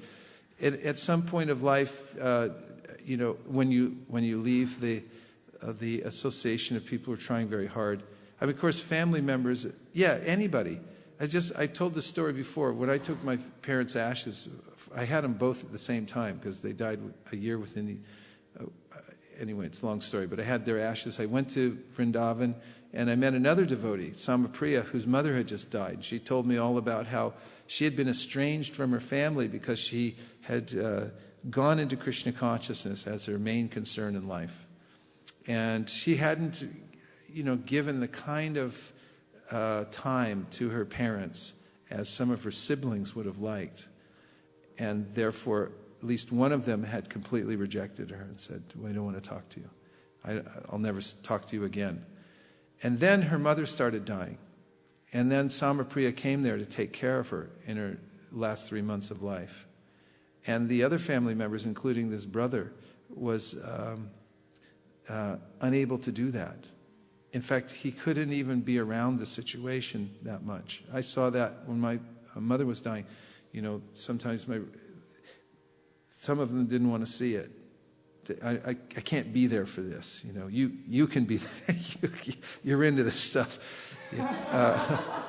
And we were all like, okay, this is it. Let's go. You know, bring in the team. You know, we were all ready. And they were like, okay, you deal with it. And that's what happened with Samapriya also. And after her mother died, and all the relatives saw what Samapriya had been able to do in those final days. The brother reconciled with her and came and said, "Now I understand. Now I understand." He said, "We were meant to be with her during life. You were meant to be with her during death, and you were eminently qualified to do that because of what you've done throughout your life, of who you've become. Who can do that? Who can understand how to direct somebody at the time of death and be there for them in a non-sentimental way and actually understand what's taking place?" What is it? Ukramantam sitam vapi bunjanan va gunam vitam vimudanana pashyanti gyana chakshusha. That the ignorant, they can't understand what's taking place at the time of death.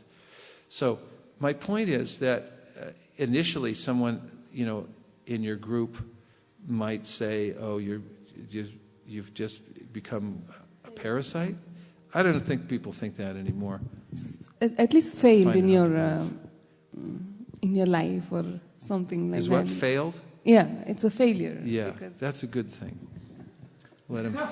Madhavendra Puri said, there's that poem where he said, "Let my my wealthy relatives call me a failure. Let the smart Brahmins say that I'm not following all the rules. I don't care.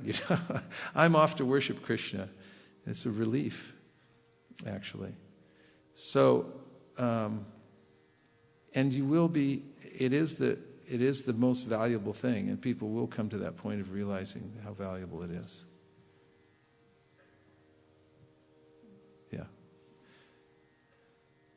Yes, Lavanya.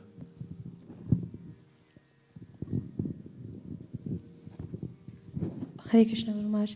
When we read the Bhagavatam and we read the stories, we read his Leelas.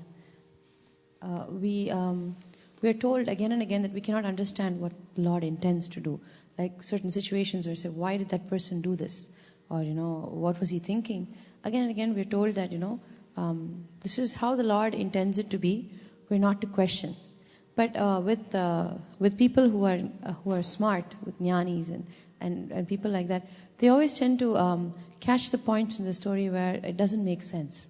Like with Krishna's appearance, the question was, if you're going to have babies that a person's constantly going to kill, why would you have 8 babies?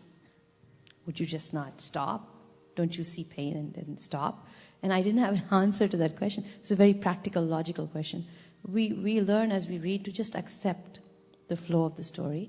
And, there's a purpose. We try to understand the purpose and the meaning behind the story. We try to understand Kamsa's attitude and the attitude of people who are vicious, who are that you cannot trust them, that their mind goes both ways. Those are the things we catch from the stories. But when we hand over the Bhagavatam to others and then they want to talk to us about it, sometimes this happens that they look at it and say, "How can all this be real? These ideas, and you're saying that this is actually the truth, but this looks more like a story than anything else because it doesn't make sense." How do we talk to people when they come up with these kind of logical reasons why the book doesn't make sense?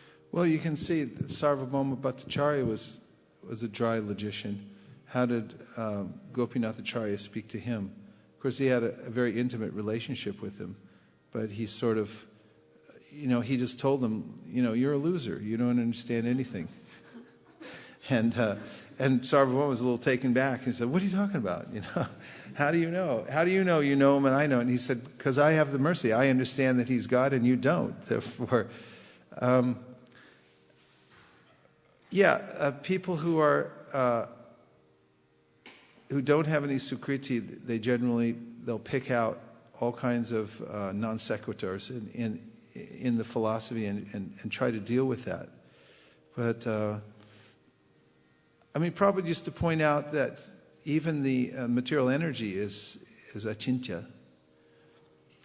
I mean, they may say, this doesn't make sense, that doesn't make sense. The whole material universe doesn't make sense either.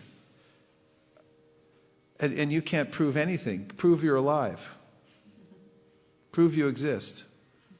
Can you do that? I mean, you can't prove that you exist, actually, even. I mean, you can rationalize, you can appreciate it yourself that, well, I know I exist. I mean, I can feel that I exist. Okay, prove it to me that you really exist. Maybe you don't. And Prabhupada would point out how the material nature is achintya, that it's inconceivable. How, a lemon tree grows out of a seed and produces ascorbic acid and so many things. So the so-called tendency towards finding fault with a Leela, Krishna's Leela or something like that, because it doesn't make sense or something like that, is it's born from this duskriti, trying to discount the fact that God exists. How to deal with those things? It really depends. It's an individual, case-by-case basis. A classic example, when Shraddha Devi Dasi and I were distributing books together in Santa Cruz, we met this heavy mental speculator and his daughter. And I had shown him a book, and he was speculating about all these things, why religion is just actually caused so much harm in the world, and if it wasn't for religion, we wouldn't have all these wars, blah, blah, blah, blah. I mean, he was going on and on and on about so many things. And then he asked me, is it free? And I said, donation. And he went, I knew it. It's just capitalistic, and, all you want's money. It's just motivated, And then he really went off. He said, God, this book talks about God. There's no difference between God and a lamppost. And he went on forever. And we listened to him. I didn't try to provoke him one way or another. I just went, yeah, interesting. Oh, ooh, interesting. Went on, and then he suddenly just changed his mind. He goes, well, all right. Anyway, here's a donation. She was there, witness. He gave a donation. Did he just want to be heard? Because I find that sometimes they're just confused. When we try to give them something, they've already been looking at so many other places. Their mind is constantly their biggest demon. They're constantly rotating their thoughts. They've read so much that there's really no space anymore. They're shuffling everything, and they're searching. And I wonder that if we could give them just the hearing, not absorbing, but the hearing. Yeah. Just standing there. Vita, Raga, Bhaya, Krodha. And as Krishna says, you have to overcome these three obstacles. And then he said many people have overcome these obstacles. So Raga, Bhaya, Krodha. Raga means this attachment to the material world. And Bhaya means fear of a personal existence. That we actually have a relationship with God. I fear that relationship. And because so many other relationships have failed and are severed, even if they haven't failed, that I fear that my relationship with God might not be also satisfying. And how would I feel then? And then Krodha means that you become angry, that you've heard so many different philosophies. And then you just discount all of them and say that there is, you're all contradicting each other. The Leela contradicts itself. I don't believe in anything. And then they take intoxication in order to experience it. That's what Prabhupada says in the purport. So Vita Raga Bhaya Krodha Manmaya Mamupashrita Bhavo Jnana Tapasa Putamad Bhavamagataha. He says many of these types of people have become purified in the past and have come to me.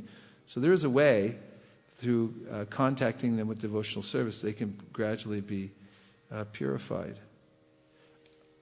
I've seen it before. People transform their lives. They completely change. My mother was she was a sociologist, very educated person, and she would entertain philosophy or Krishna consciousness all within a sociological realm. Oh, that's very interesting. Now let's handle it as, from this point of view, but not from the point of view of the absolute truth. But gradually, because of her connection through me with Krishna consciousness, just incidentally, I don't know how she was thinking about Krishna, but because I was in the Krishna conscious movement, she thought, when I gave her a calendar for the BBT pictures, she used to keep it at her desk. Somehow all these little things added up over time. And once Nirkul and I were cooking, and then she was about to taste something. She said, you can't taste it. And she said, Krishna steals butter all the time. And then she walked off. And we were standing there thinking, what happened here? I mean, little things like that. Maya Pritagyana can become purified just by association. And we heard this verse the other day in Toronto, and earlier in our reading, that Prahlad Maharaj says that the devotee, even if they're a dog eater, if they're devoted to Krishna, they can purify not only themselves but their whole family.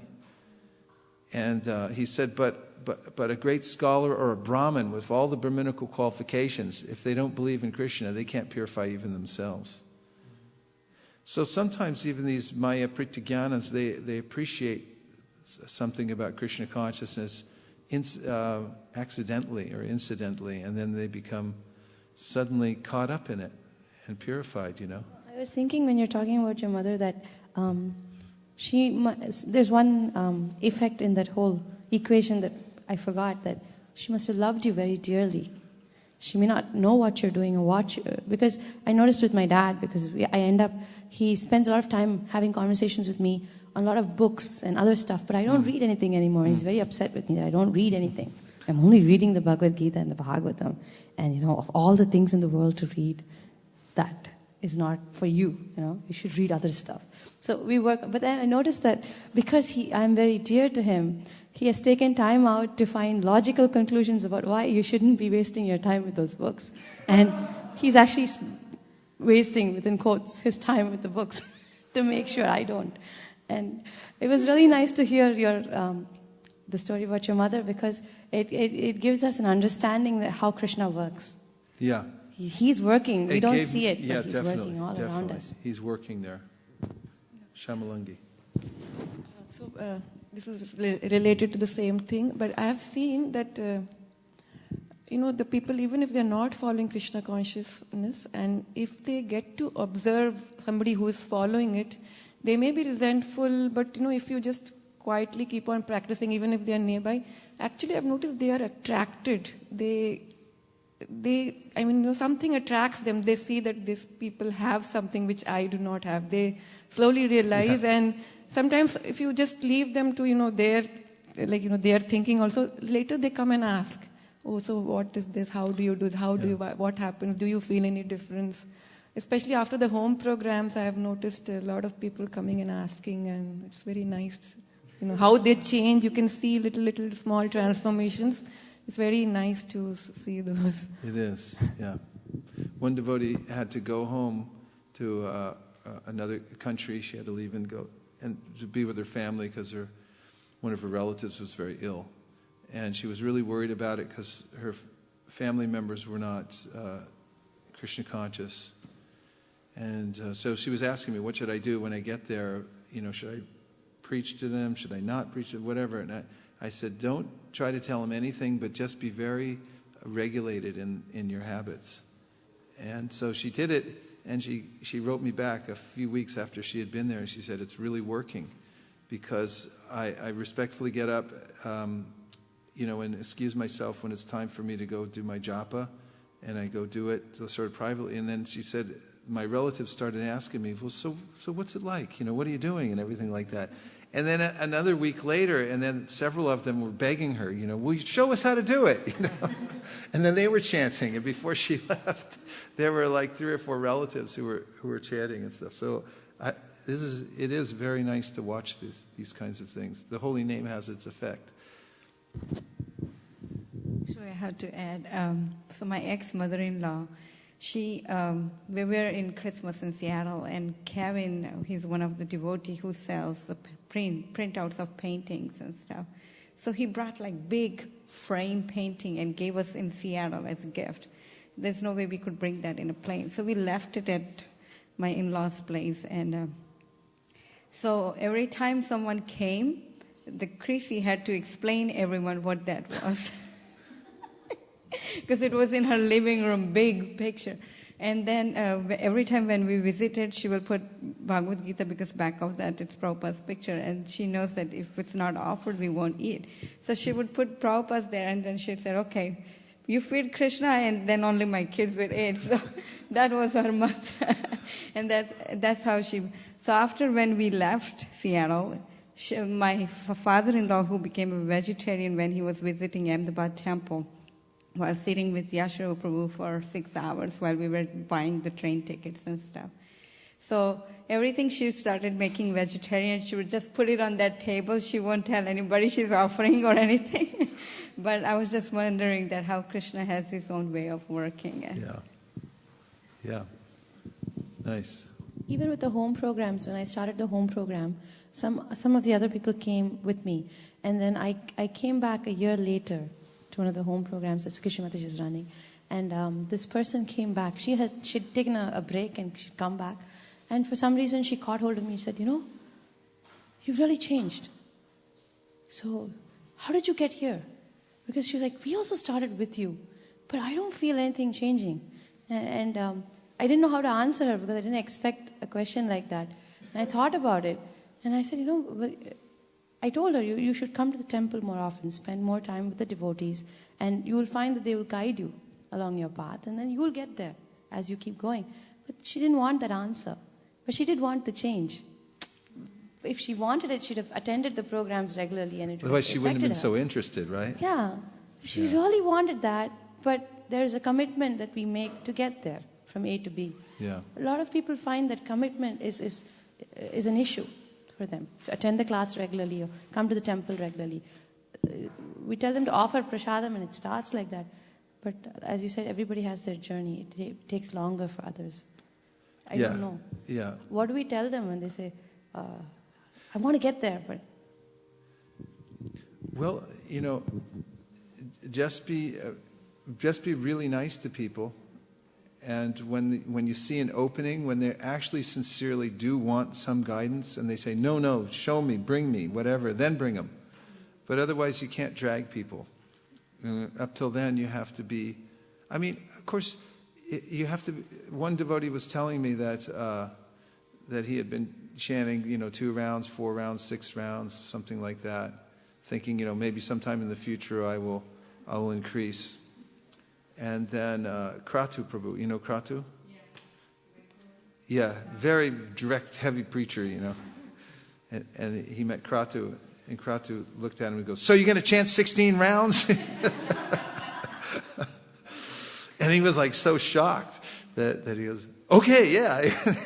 When I met him, he said, I'm chanting 16 rounds, because Kratu kind of shot him one day. You going to chant 16 rounds or not?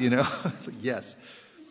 And he started chanting. And so some people are ready for that. And an expert preacher like Kratu can recognize that in someone.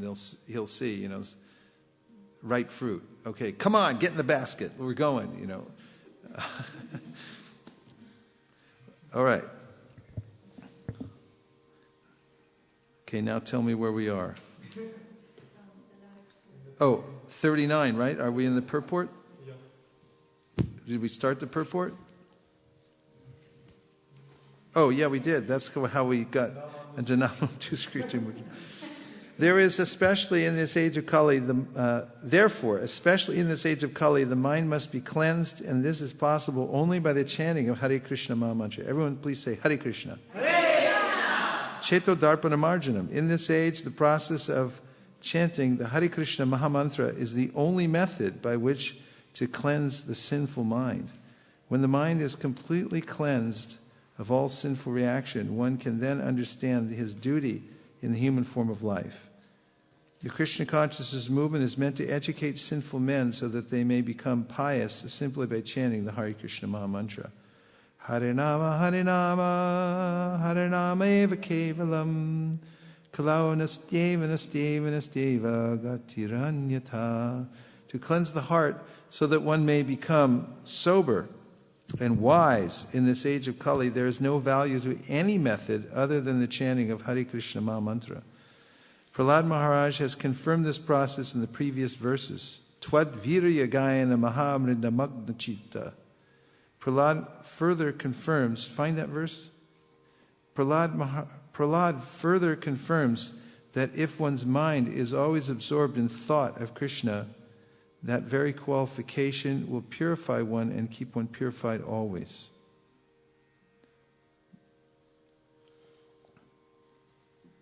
To understand the Lord and His activities, one must free his mind from all contamination of the material world. And this one can achieve by simply chanting the Lord's holy name. Thus, one becomes free from all material bondage. Listen, isn't this nice? To understand the Lord and His activities, one must free his mind from all contamination of the material world. What a relief, huh? Oh, so it's a head.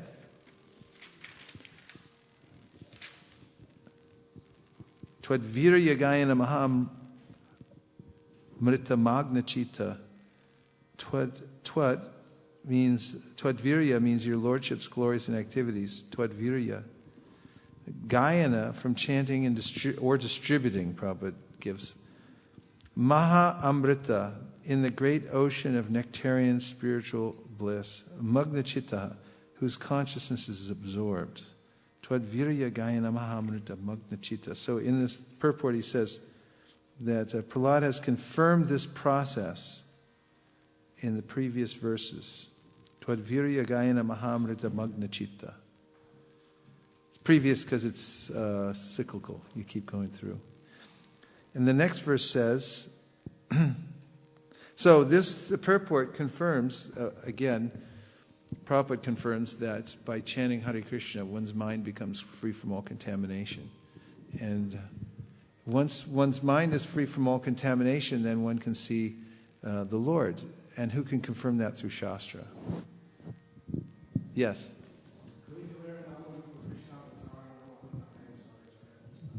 Translation. At this age of Kali, there's a chanting of the Hare Krishna mantra.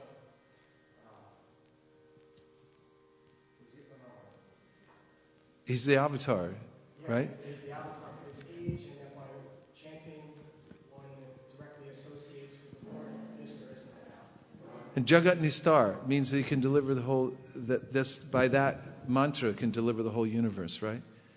And I was thinking of the verse we thought of earlier, because when you come to clear consciousness, then automatically you can see Krishna. What's that verse?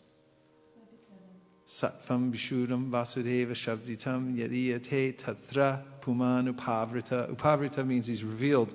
When Sattvam Vishuddham Vasudeva Shabditam, when one comes to Vasudeva consciousness, Vasudeva. In Vasudeva stage, then Vasudeva is revealed. Pure consciousness. Do you have that verse? What's the next line? Sattve Chitasmin Bhagavan Vasudevo Hyadhoksajo Me Namasa Vidiyate. Okay. But that's the previous verse where it was talking about how chanting you can overcome the material. That was 18 in the same chapter. 7, 9, 18 is where Prahlad Maharaj says. 7, 9, 18. Yeah.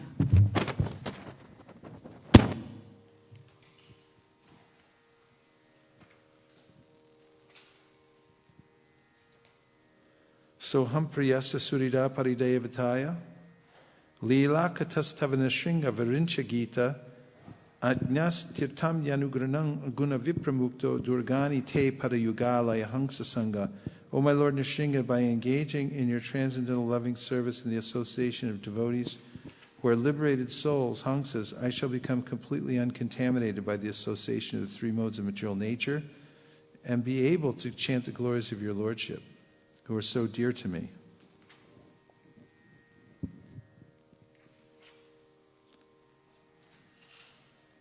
I shall chant your glories following exactly the footsteps of Lord Brahma and his disciplic succession.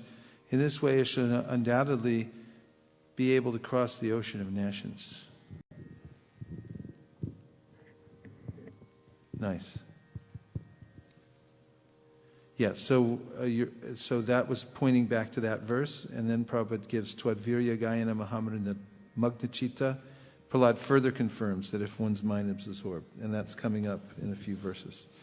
So the next verse is Chivai kato chutavikarshati mavratripta shishnonyatastvadudaram shavanam kutaschit granonyatashchapadadrikvacha karma shaktir bhavyasapatna iva gehapatim lunanti. My dear Lord, O infallible one, my position is like that of a person who has many wives, all trying to attract him in their own way. For example, the tongue is attracted to palatable dishes, the genitals to sex with an attractive woman, and the sense of touch to contact with soft things. The belly, although filled, still wants to eat more, and the ear, not attempting to hear about you, is generally attracted to cinema songs. The sense of smell is attracted to yet another side. The restless eyes are attracted to scenes of sense gratification, and the active senses are attracted elsewhere. In this way, I am certainly embarrassed. Purport: the human form of life is meant for God realization, but this process, which begins with Shravanam Kirtanam Vishnu, hearing and chanting the holy name of the Lord, is disturbed as long as our senses are materially attracted. Therefore, devotional service means purifying the senses. Devotional service means what? In the conditioned state, our senses are covered by material sense gratification. And as long as one is not trained in purifying the senses, one cannot become a devotee. In our Krishna consciousness movement, therefore, we advise from the very beginning that one restrict the activities of the senses, especially the tongue, which is described by Srila Bhaktivinoda as most greedy and unconquerable. To stop this attraction of the tongue, one is authoritatively advised to not accept meat or similar uneatable things, nor to allow the tongue to hanker to drink or smoke. Even the drinking of tea and coffee is not permitted. Similarly, the genitals must be restricted from illicit sex. Without such restraint of the senses, one cannot make advancement in Krishna consciousness. The only method of controlling the senses is to chant and hear the holy name of the Lord. Otherwise, one will always be disturbed, as a householder with more than one wife would be disturbed by them for sense gratification. Comments? Text 41. Evam swakarma patitam bhavavaitaranyam anyonya janma maranashara pita pitam pasyanjanam swaparavigraha maitram hanteti parachara piprihimura madhya.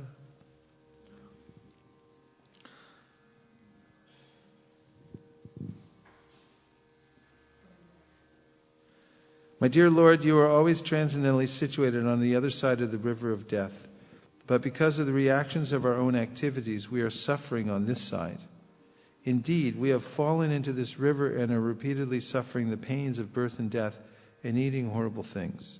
Now kindly look upon us, not only upon me, but also upon all others who are suffering. And by your causeless mercy and compassion, deliver us and maintain us.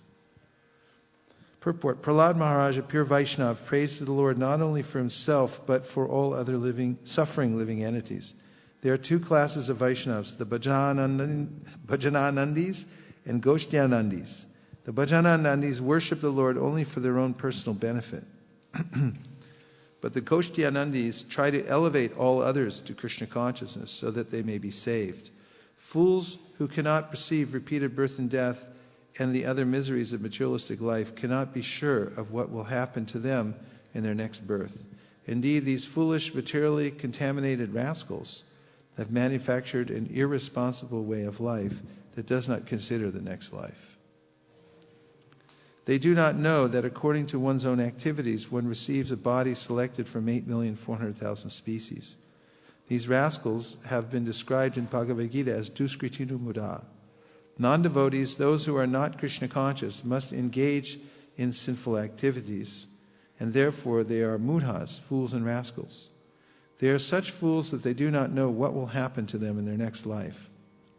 Although they see varieties of living creatures eating abominable things, pigs eating stool, crocodiles eating all kinds of flesh, and so on, they do not realize that they themselves, because of their practice of eating all kinds of nonsense in this life, will be destined to eat the most abominable things in their next life. A Vaishnava is always afraid of such an abominable life, and to free himself from such horrible conditions, he engages himself in the devotional service of the Lord. The Lord is compassionate to them, and therefore he appears for their benefit. Yada yada hi dharmasya glanir bhavati bharata abhyuttanam adharmasya tadatmanam srajamyaham. Whenever and wherever there is a decline in religious practice of descendant of Bharat and a predominant rise of your religion, at that time I descend myself. The Lord is always ready to help the fallen souls, and because they are fools and rascals, they do not take to Krishna consciousness and abide by the instructions of Krishna. Therefore, although Sri Chaitanya Mahaprabhu is personally the Supreme Lord Krishna, he comes as a devotee to preach the Krishna consciousness movement. Jari dako tare kaha Krishna Upadesh. One must therefore become a sincere servant of Krishna. Amara gnaya guru hana tara desh. One should become a guru and spread Krishna consciousness all over the world simply by preaching the teachings of Bhagavad Gita. There it is. Comments?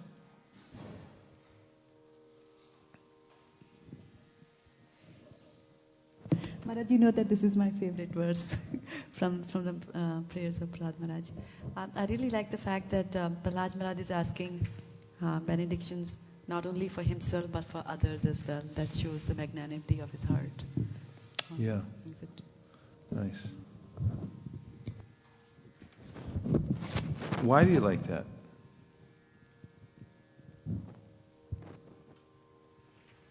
I had a comment. What? I was asking Shraddha why she likes that.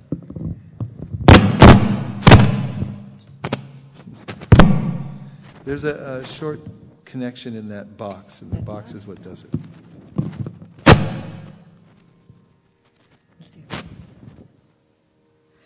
So the main thing that struck me was that, he's not just talking about himself when he's standing in front of the Lordship. He's asking about others as well. And then I also like the way that there is such a graphic description of the material world that he has given. We are living on this side of the river of death, and we eat horrible things. And I kind of related that because I was a non-vegetarian before, and I would eat anything that moved like that. So these are horrible things to do. And and also one was that because of reactions to our own activities, we are suffering. So that also takes ownership of that. And when I was exposed to Krishna consciousness, I was actually I was sick for a very long time because of problems with my hands, and I was always blaming everybody till I started reading Prabhupada's books, and then I realized that the situation that I am in is purely my doing, and it's my own karmic reactions. You cannot blame anybody else. So that way I was able to relate a lot to whatever was said in this particular verse. So, that's really nice. Thank you very much. Thank you, Maharaj. I actually had a comment on the previous verse. Whenever I hear that translation, including cinema songs, I always, it's really like how Prabhupada put that special word cinema song there. Because, in India, like the Hindi movie, Bollywood songs, even if you don't watch, but, one person hums or you hear it on the mic being played, some festival or some party is going on. It's so addictive. Even you don't like it or you're not even paying attention, but it comes to you. And now I've not been like watching movies, not watching TV, like nowhere close to like Hindi songs. But still, I don't know from where. Sometimes I suddenly notice, I am, that tune is coming into my mind. Then you try to get rid of it immediately. But it's very like, it's how subtle it is, like, from where it comes in. So whenever I read that cinema songs, like this translation, it really like makes me think how true it is, how addictive these things can be. One thing is when those cinema songs come, I mean, there's some kirtaniyas who are very expert, and then they just they learn the tune for the Hare Krishna mantra. In fact, there's one tune that's popular in ISKCON that goes around. And one of the devotees told me, that's from a Bollywood movie. And there are other songs that, like B.B. Govindamarj has picked up some tunes. One was from Peter Gabriel, who's a pop singer. And, it's become a popular tune. But he just, actually the story was Shivaram Maharaj heard it playing somewhere, and he told B.B. Govindamarj, because he's an expert musician, he said, you should, turn that into the Hare Krishna mantra. So he did. And then it kind of propagated. So next time that tune comes up, see if you can calibrate it to the holy name. And that way it'll purify it rather than trying to chase it away. It might work, yes. I just wanted to add two more comments to Shamalangi's because I go through that same thing as well that she does. And the first was that for most of the romantic Bollywood movies, if you substitute the hero with the Krishna, then it makes perfect sense. Yeah. You can do that. And the second thing was that I also used to think that there are a lot of other devotional songs also that people make along the tunes of popular Hindi movies. And I always used to think that, so these devotional people are copying these songs. And then I realized that the music is so old. Like, we talk about Sam Vedas. It's a book full of songs. So obviously, ragas and all that were already defined. So these Hindi movies, songs are based on certain ragas. It's not that we are copying them. On the other hand, they are copying us. With so much of culture.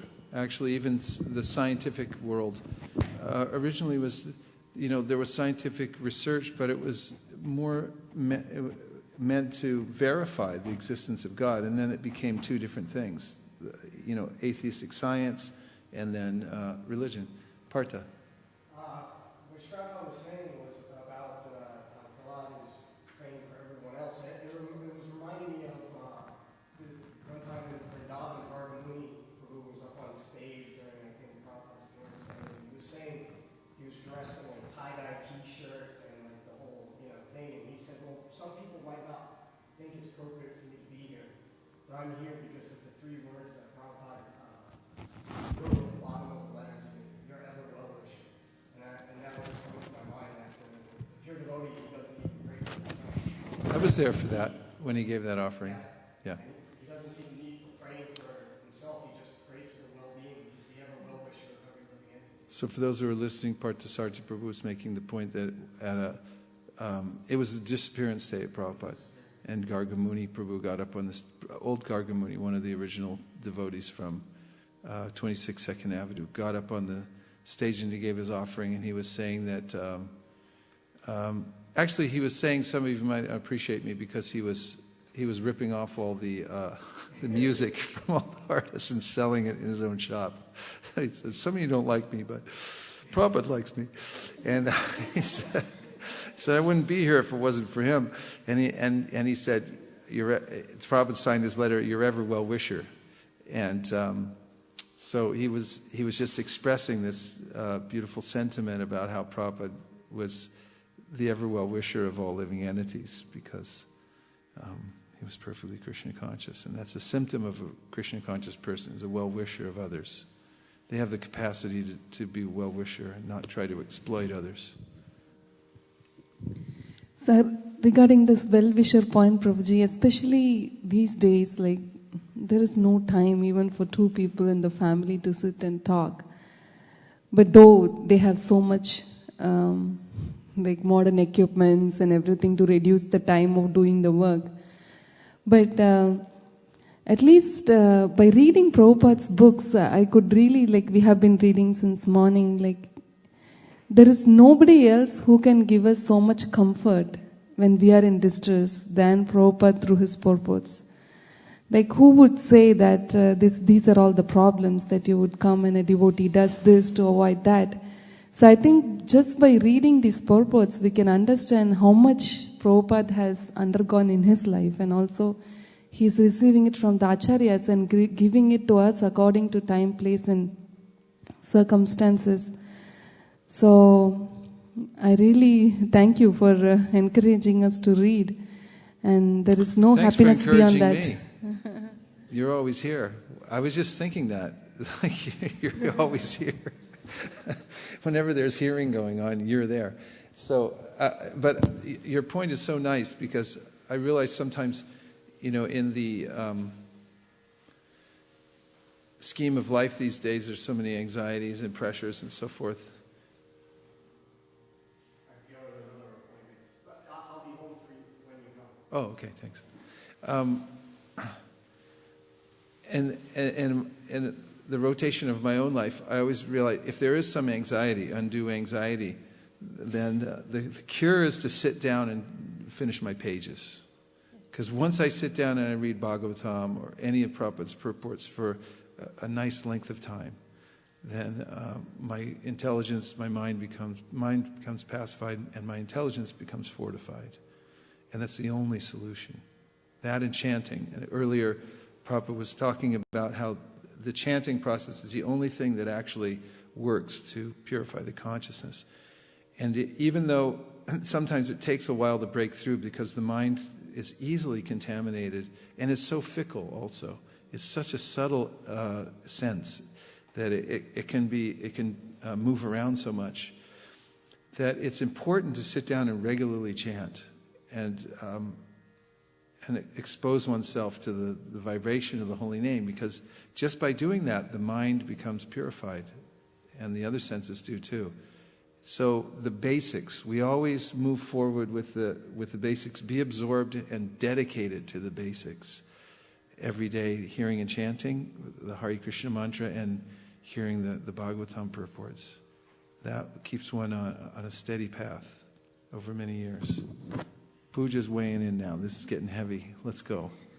I was reading a lecture by Mahavishnu Maharaj, and he was talking about cleanliness, and he was saying when chanting is the way to keep ourselves clean inside, and then he was saying cleanliness is not a one-time thing in your life where you just get rid of all your anarthas, but it's every time you sit and chant. That's when you get rid of all. That's a really nice point.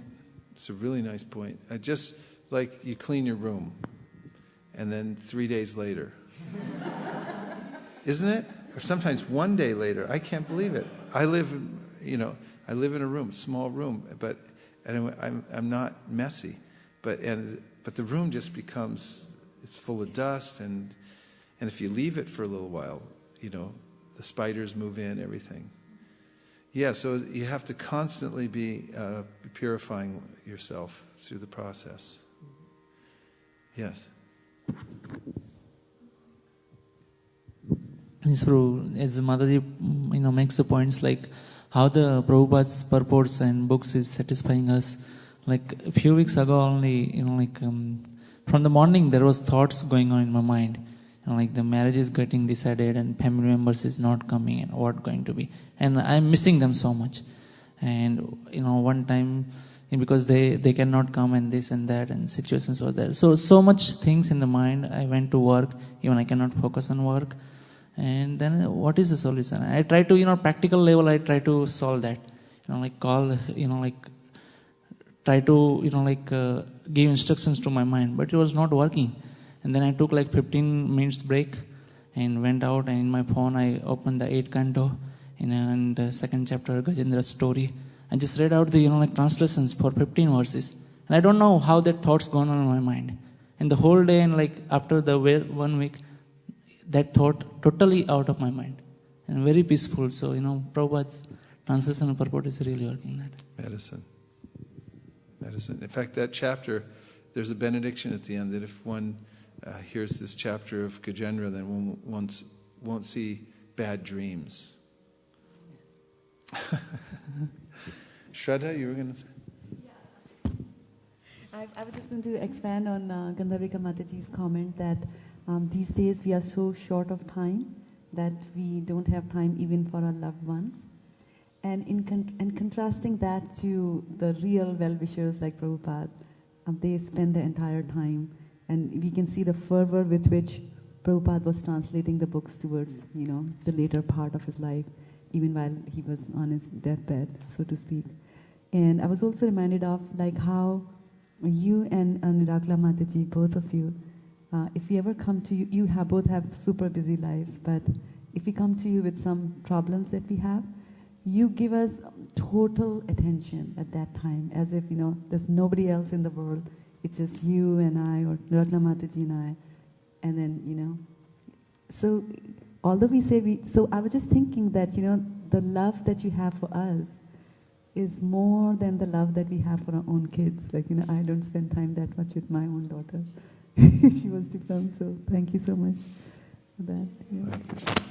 Pardon me? Genuine care, because when I have love for my daughter, there is a best interest. My name, my fame, everything is there.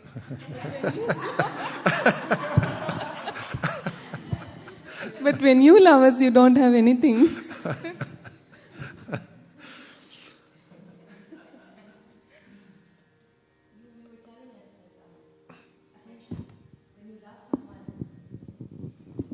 It connects to what you were teaching us in one of your lectures, that attention is love. When you give someone your time and your attention, and if you really love them, you'll give them your time and attention, because that's the right. Yeah, I picked that up from Satyadev. It's a Satyadevism. Doesn't it sound like one? You give your attention, that's love. It's like, whoa, that's far out. So, but it's really true. You know, if you that's what we have. That's all we have, really, is our attention. I think I have so many things, but it's a concoction that I have so many things. What I really have is my attention and where I put it. That I vote. I vote with my attention. Okay. Here we go. Right? 42? Konyatra te kila goro bhagavan prayasa utarane swabhava sambhava lopa hetoho Mudeshu vai maharanugraha arta bandho kim tena te priyajanan anusevatam naha.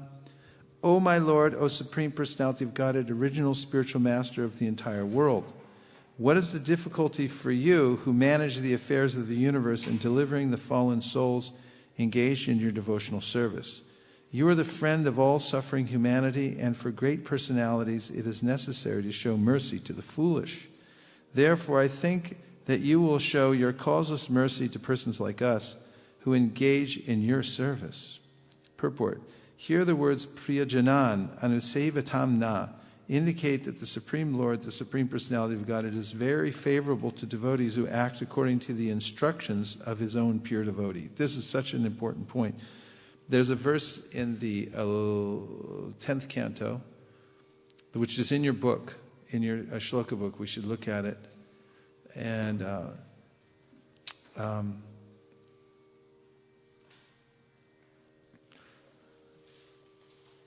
the verse says that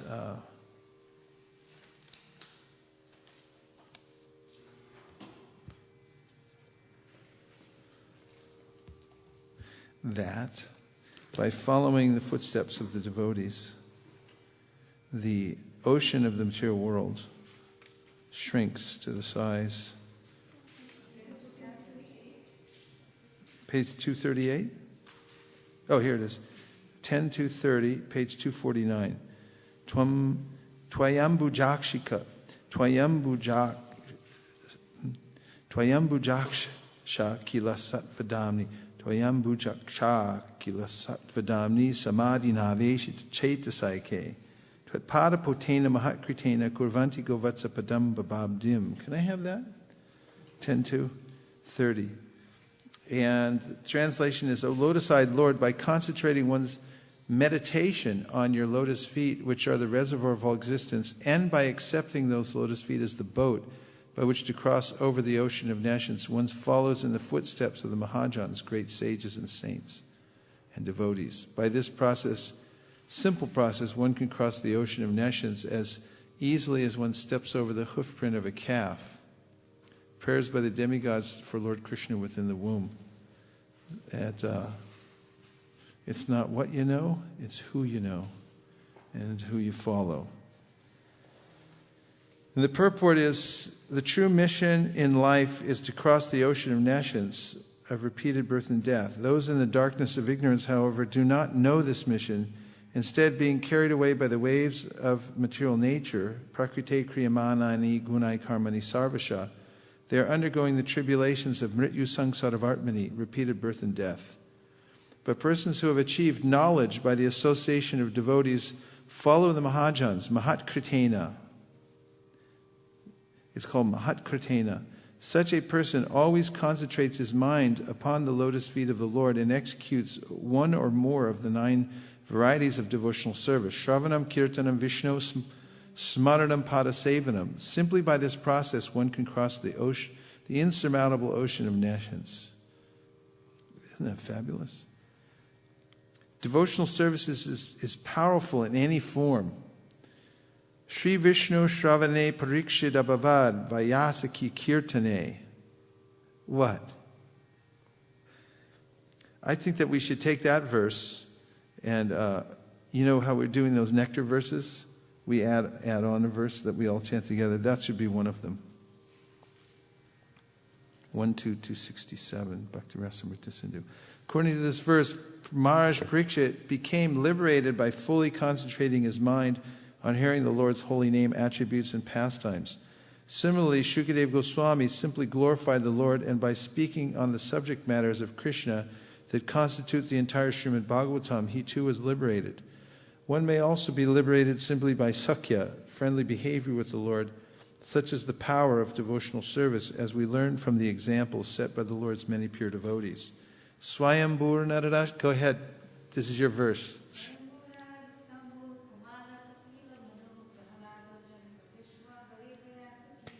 Bravo.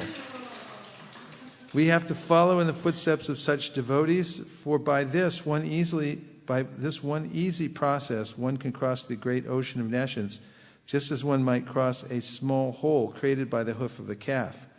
Here the word is described as ambujaksha, O Lord. The Lord is described as ambujaksha, or lotus-eyed. By seeing the eyes of the Lord, which are compared to lotus flowers, one becomes so satisfied that one does not want to turn his eyes to anything else. Simply by seeing the transcendental form of the Lord, a devotee is at once fully absorbed in the Lord in his heart. This absorption is called samadhi. Dhyana vastita tadgatina manasa pashanti yam yogina. A yogi, can you find that verse, please? A yogi is fully absorbed in thoughts of the Supreme Personality of Godhead, for he has no other business than to think of the Lord always within his heart. It is also said, Samashitaye padapalava plavam mahat padam punya yasho marare bhavam bhudir vatsa padam param padam yadvi padam natesham. A more pleasing verse was never composed. For one who has accepted the boat of the lotus feet of the Lord, who is the shelter of the cosmic manifestation, and is famous as Murari, the enemy of the demon Mura, the ocean in the material world is like the water contained in a calf's hoofprint. His goal is Parampadam, or Vaikuntha, the place where there are no material miseries, not the place where there is danger at every step. This process is recommended here by authorities like Brahma and Lord Shiva, Swayambhur Naradashambhu. And therefore, we must take to this process in order to transcend nations. This is exciting. Following the footsteps of these great acharyas, Mahajans. This is very easy. But we must follow in the footsteps of great personalities, and then success will be possible. In regard to the word Mahatkritena, here's my point. It is also significant that the process shown by great devotees is not only for them, but also for others. If things are made easy, this affords facility for the person who has made them easy, and also for others who follow the same principles. The process recommended in this verse for crossing the ocean of nations is easy not for the devotee, but not only for the devotee, but also for common persons who follow the devotee. Mahajano yena gatasa panta. Yeah, this process of following.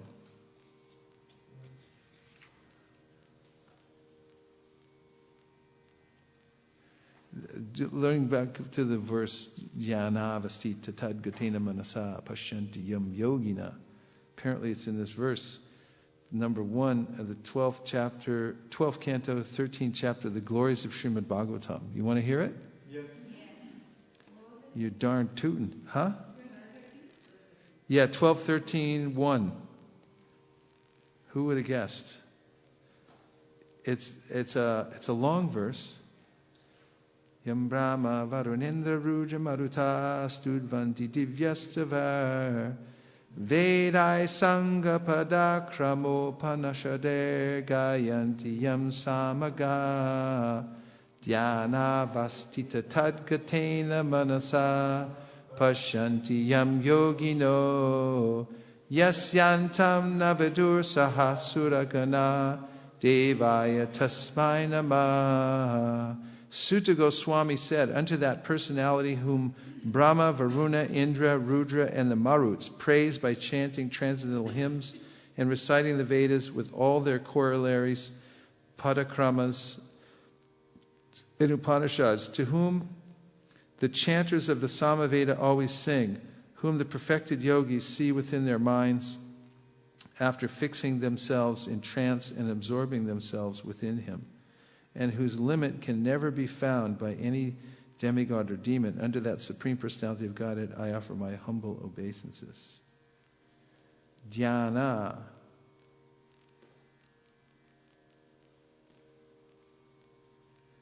Dhyana in meditative trance, avastita, situated, tadgatena, which is fixed upon him, manasa, within the mind, pashanti yam yogina, the mystic yogis see. Fantastic.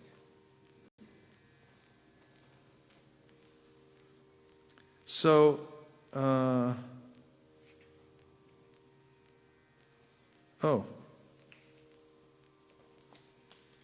wow, I got piled up here. Shastra pile up.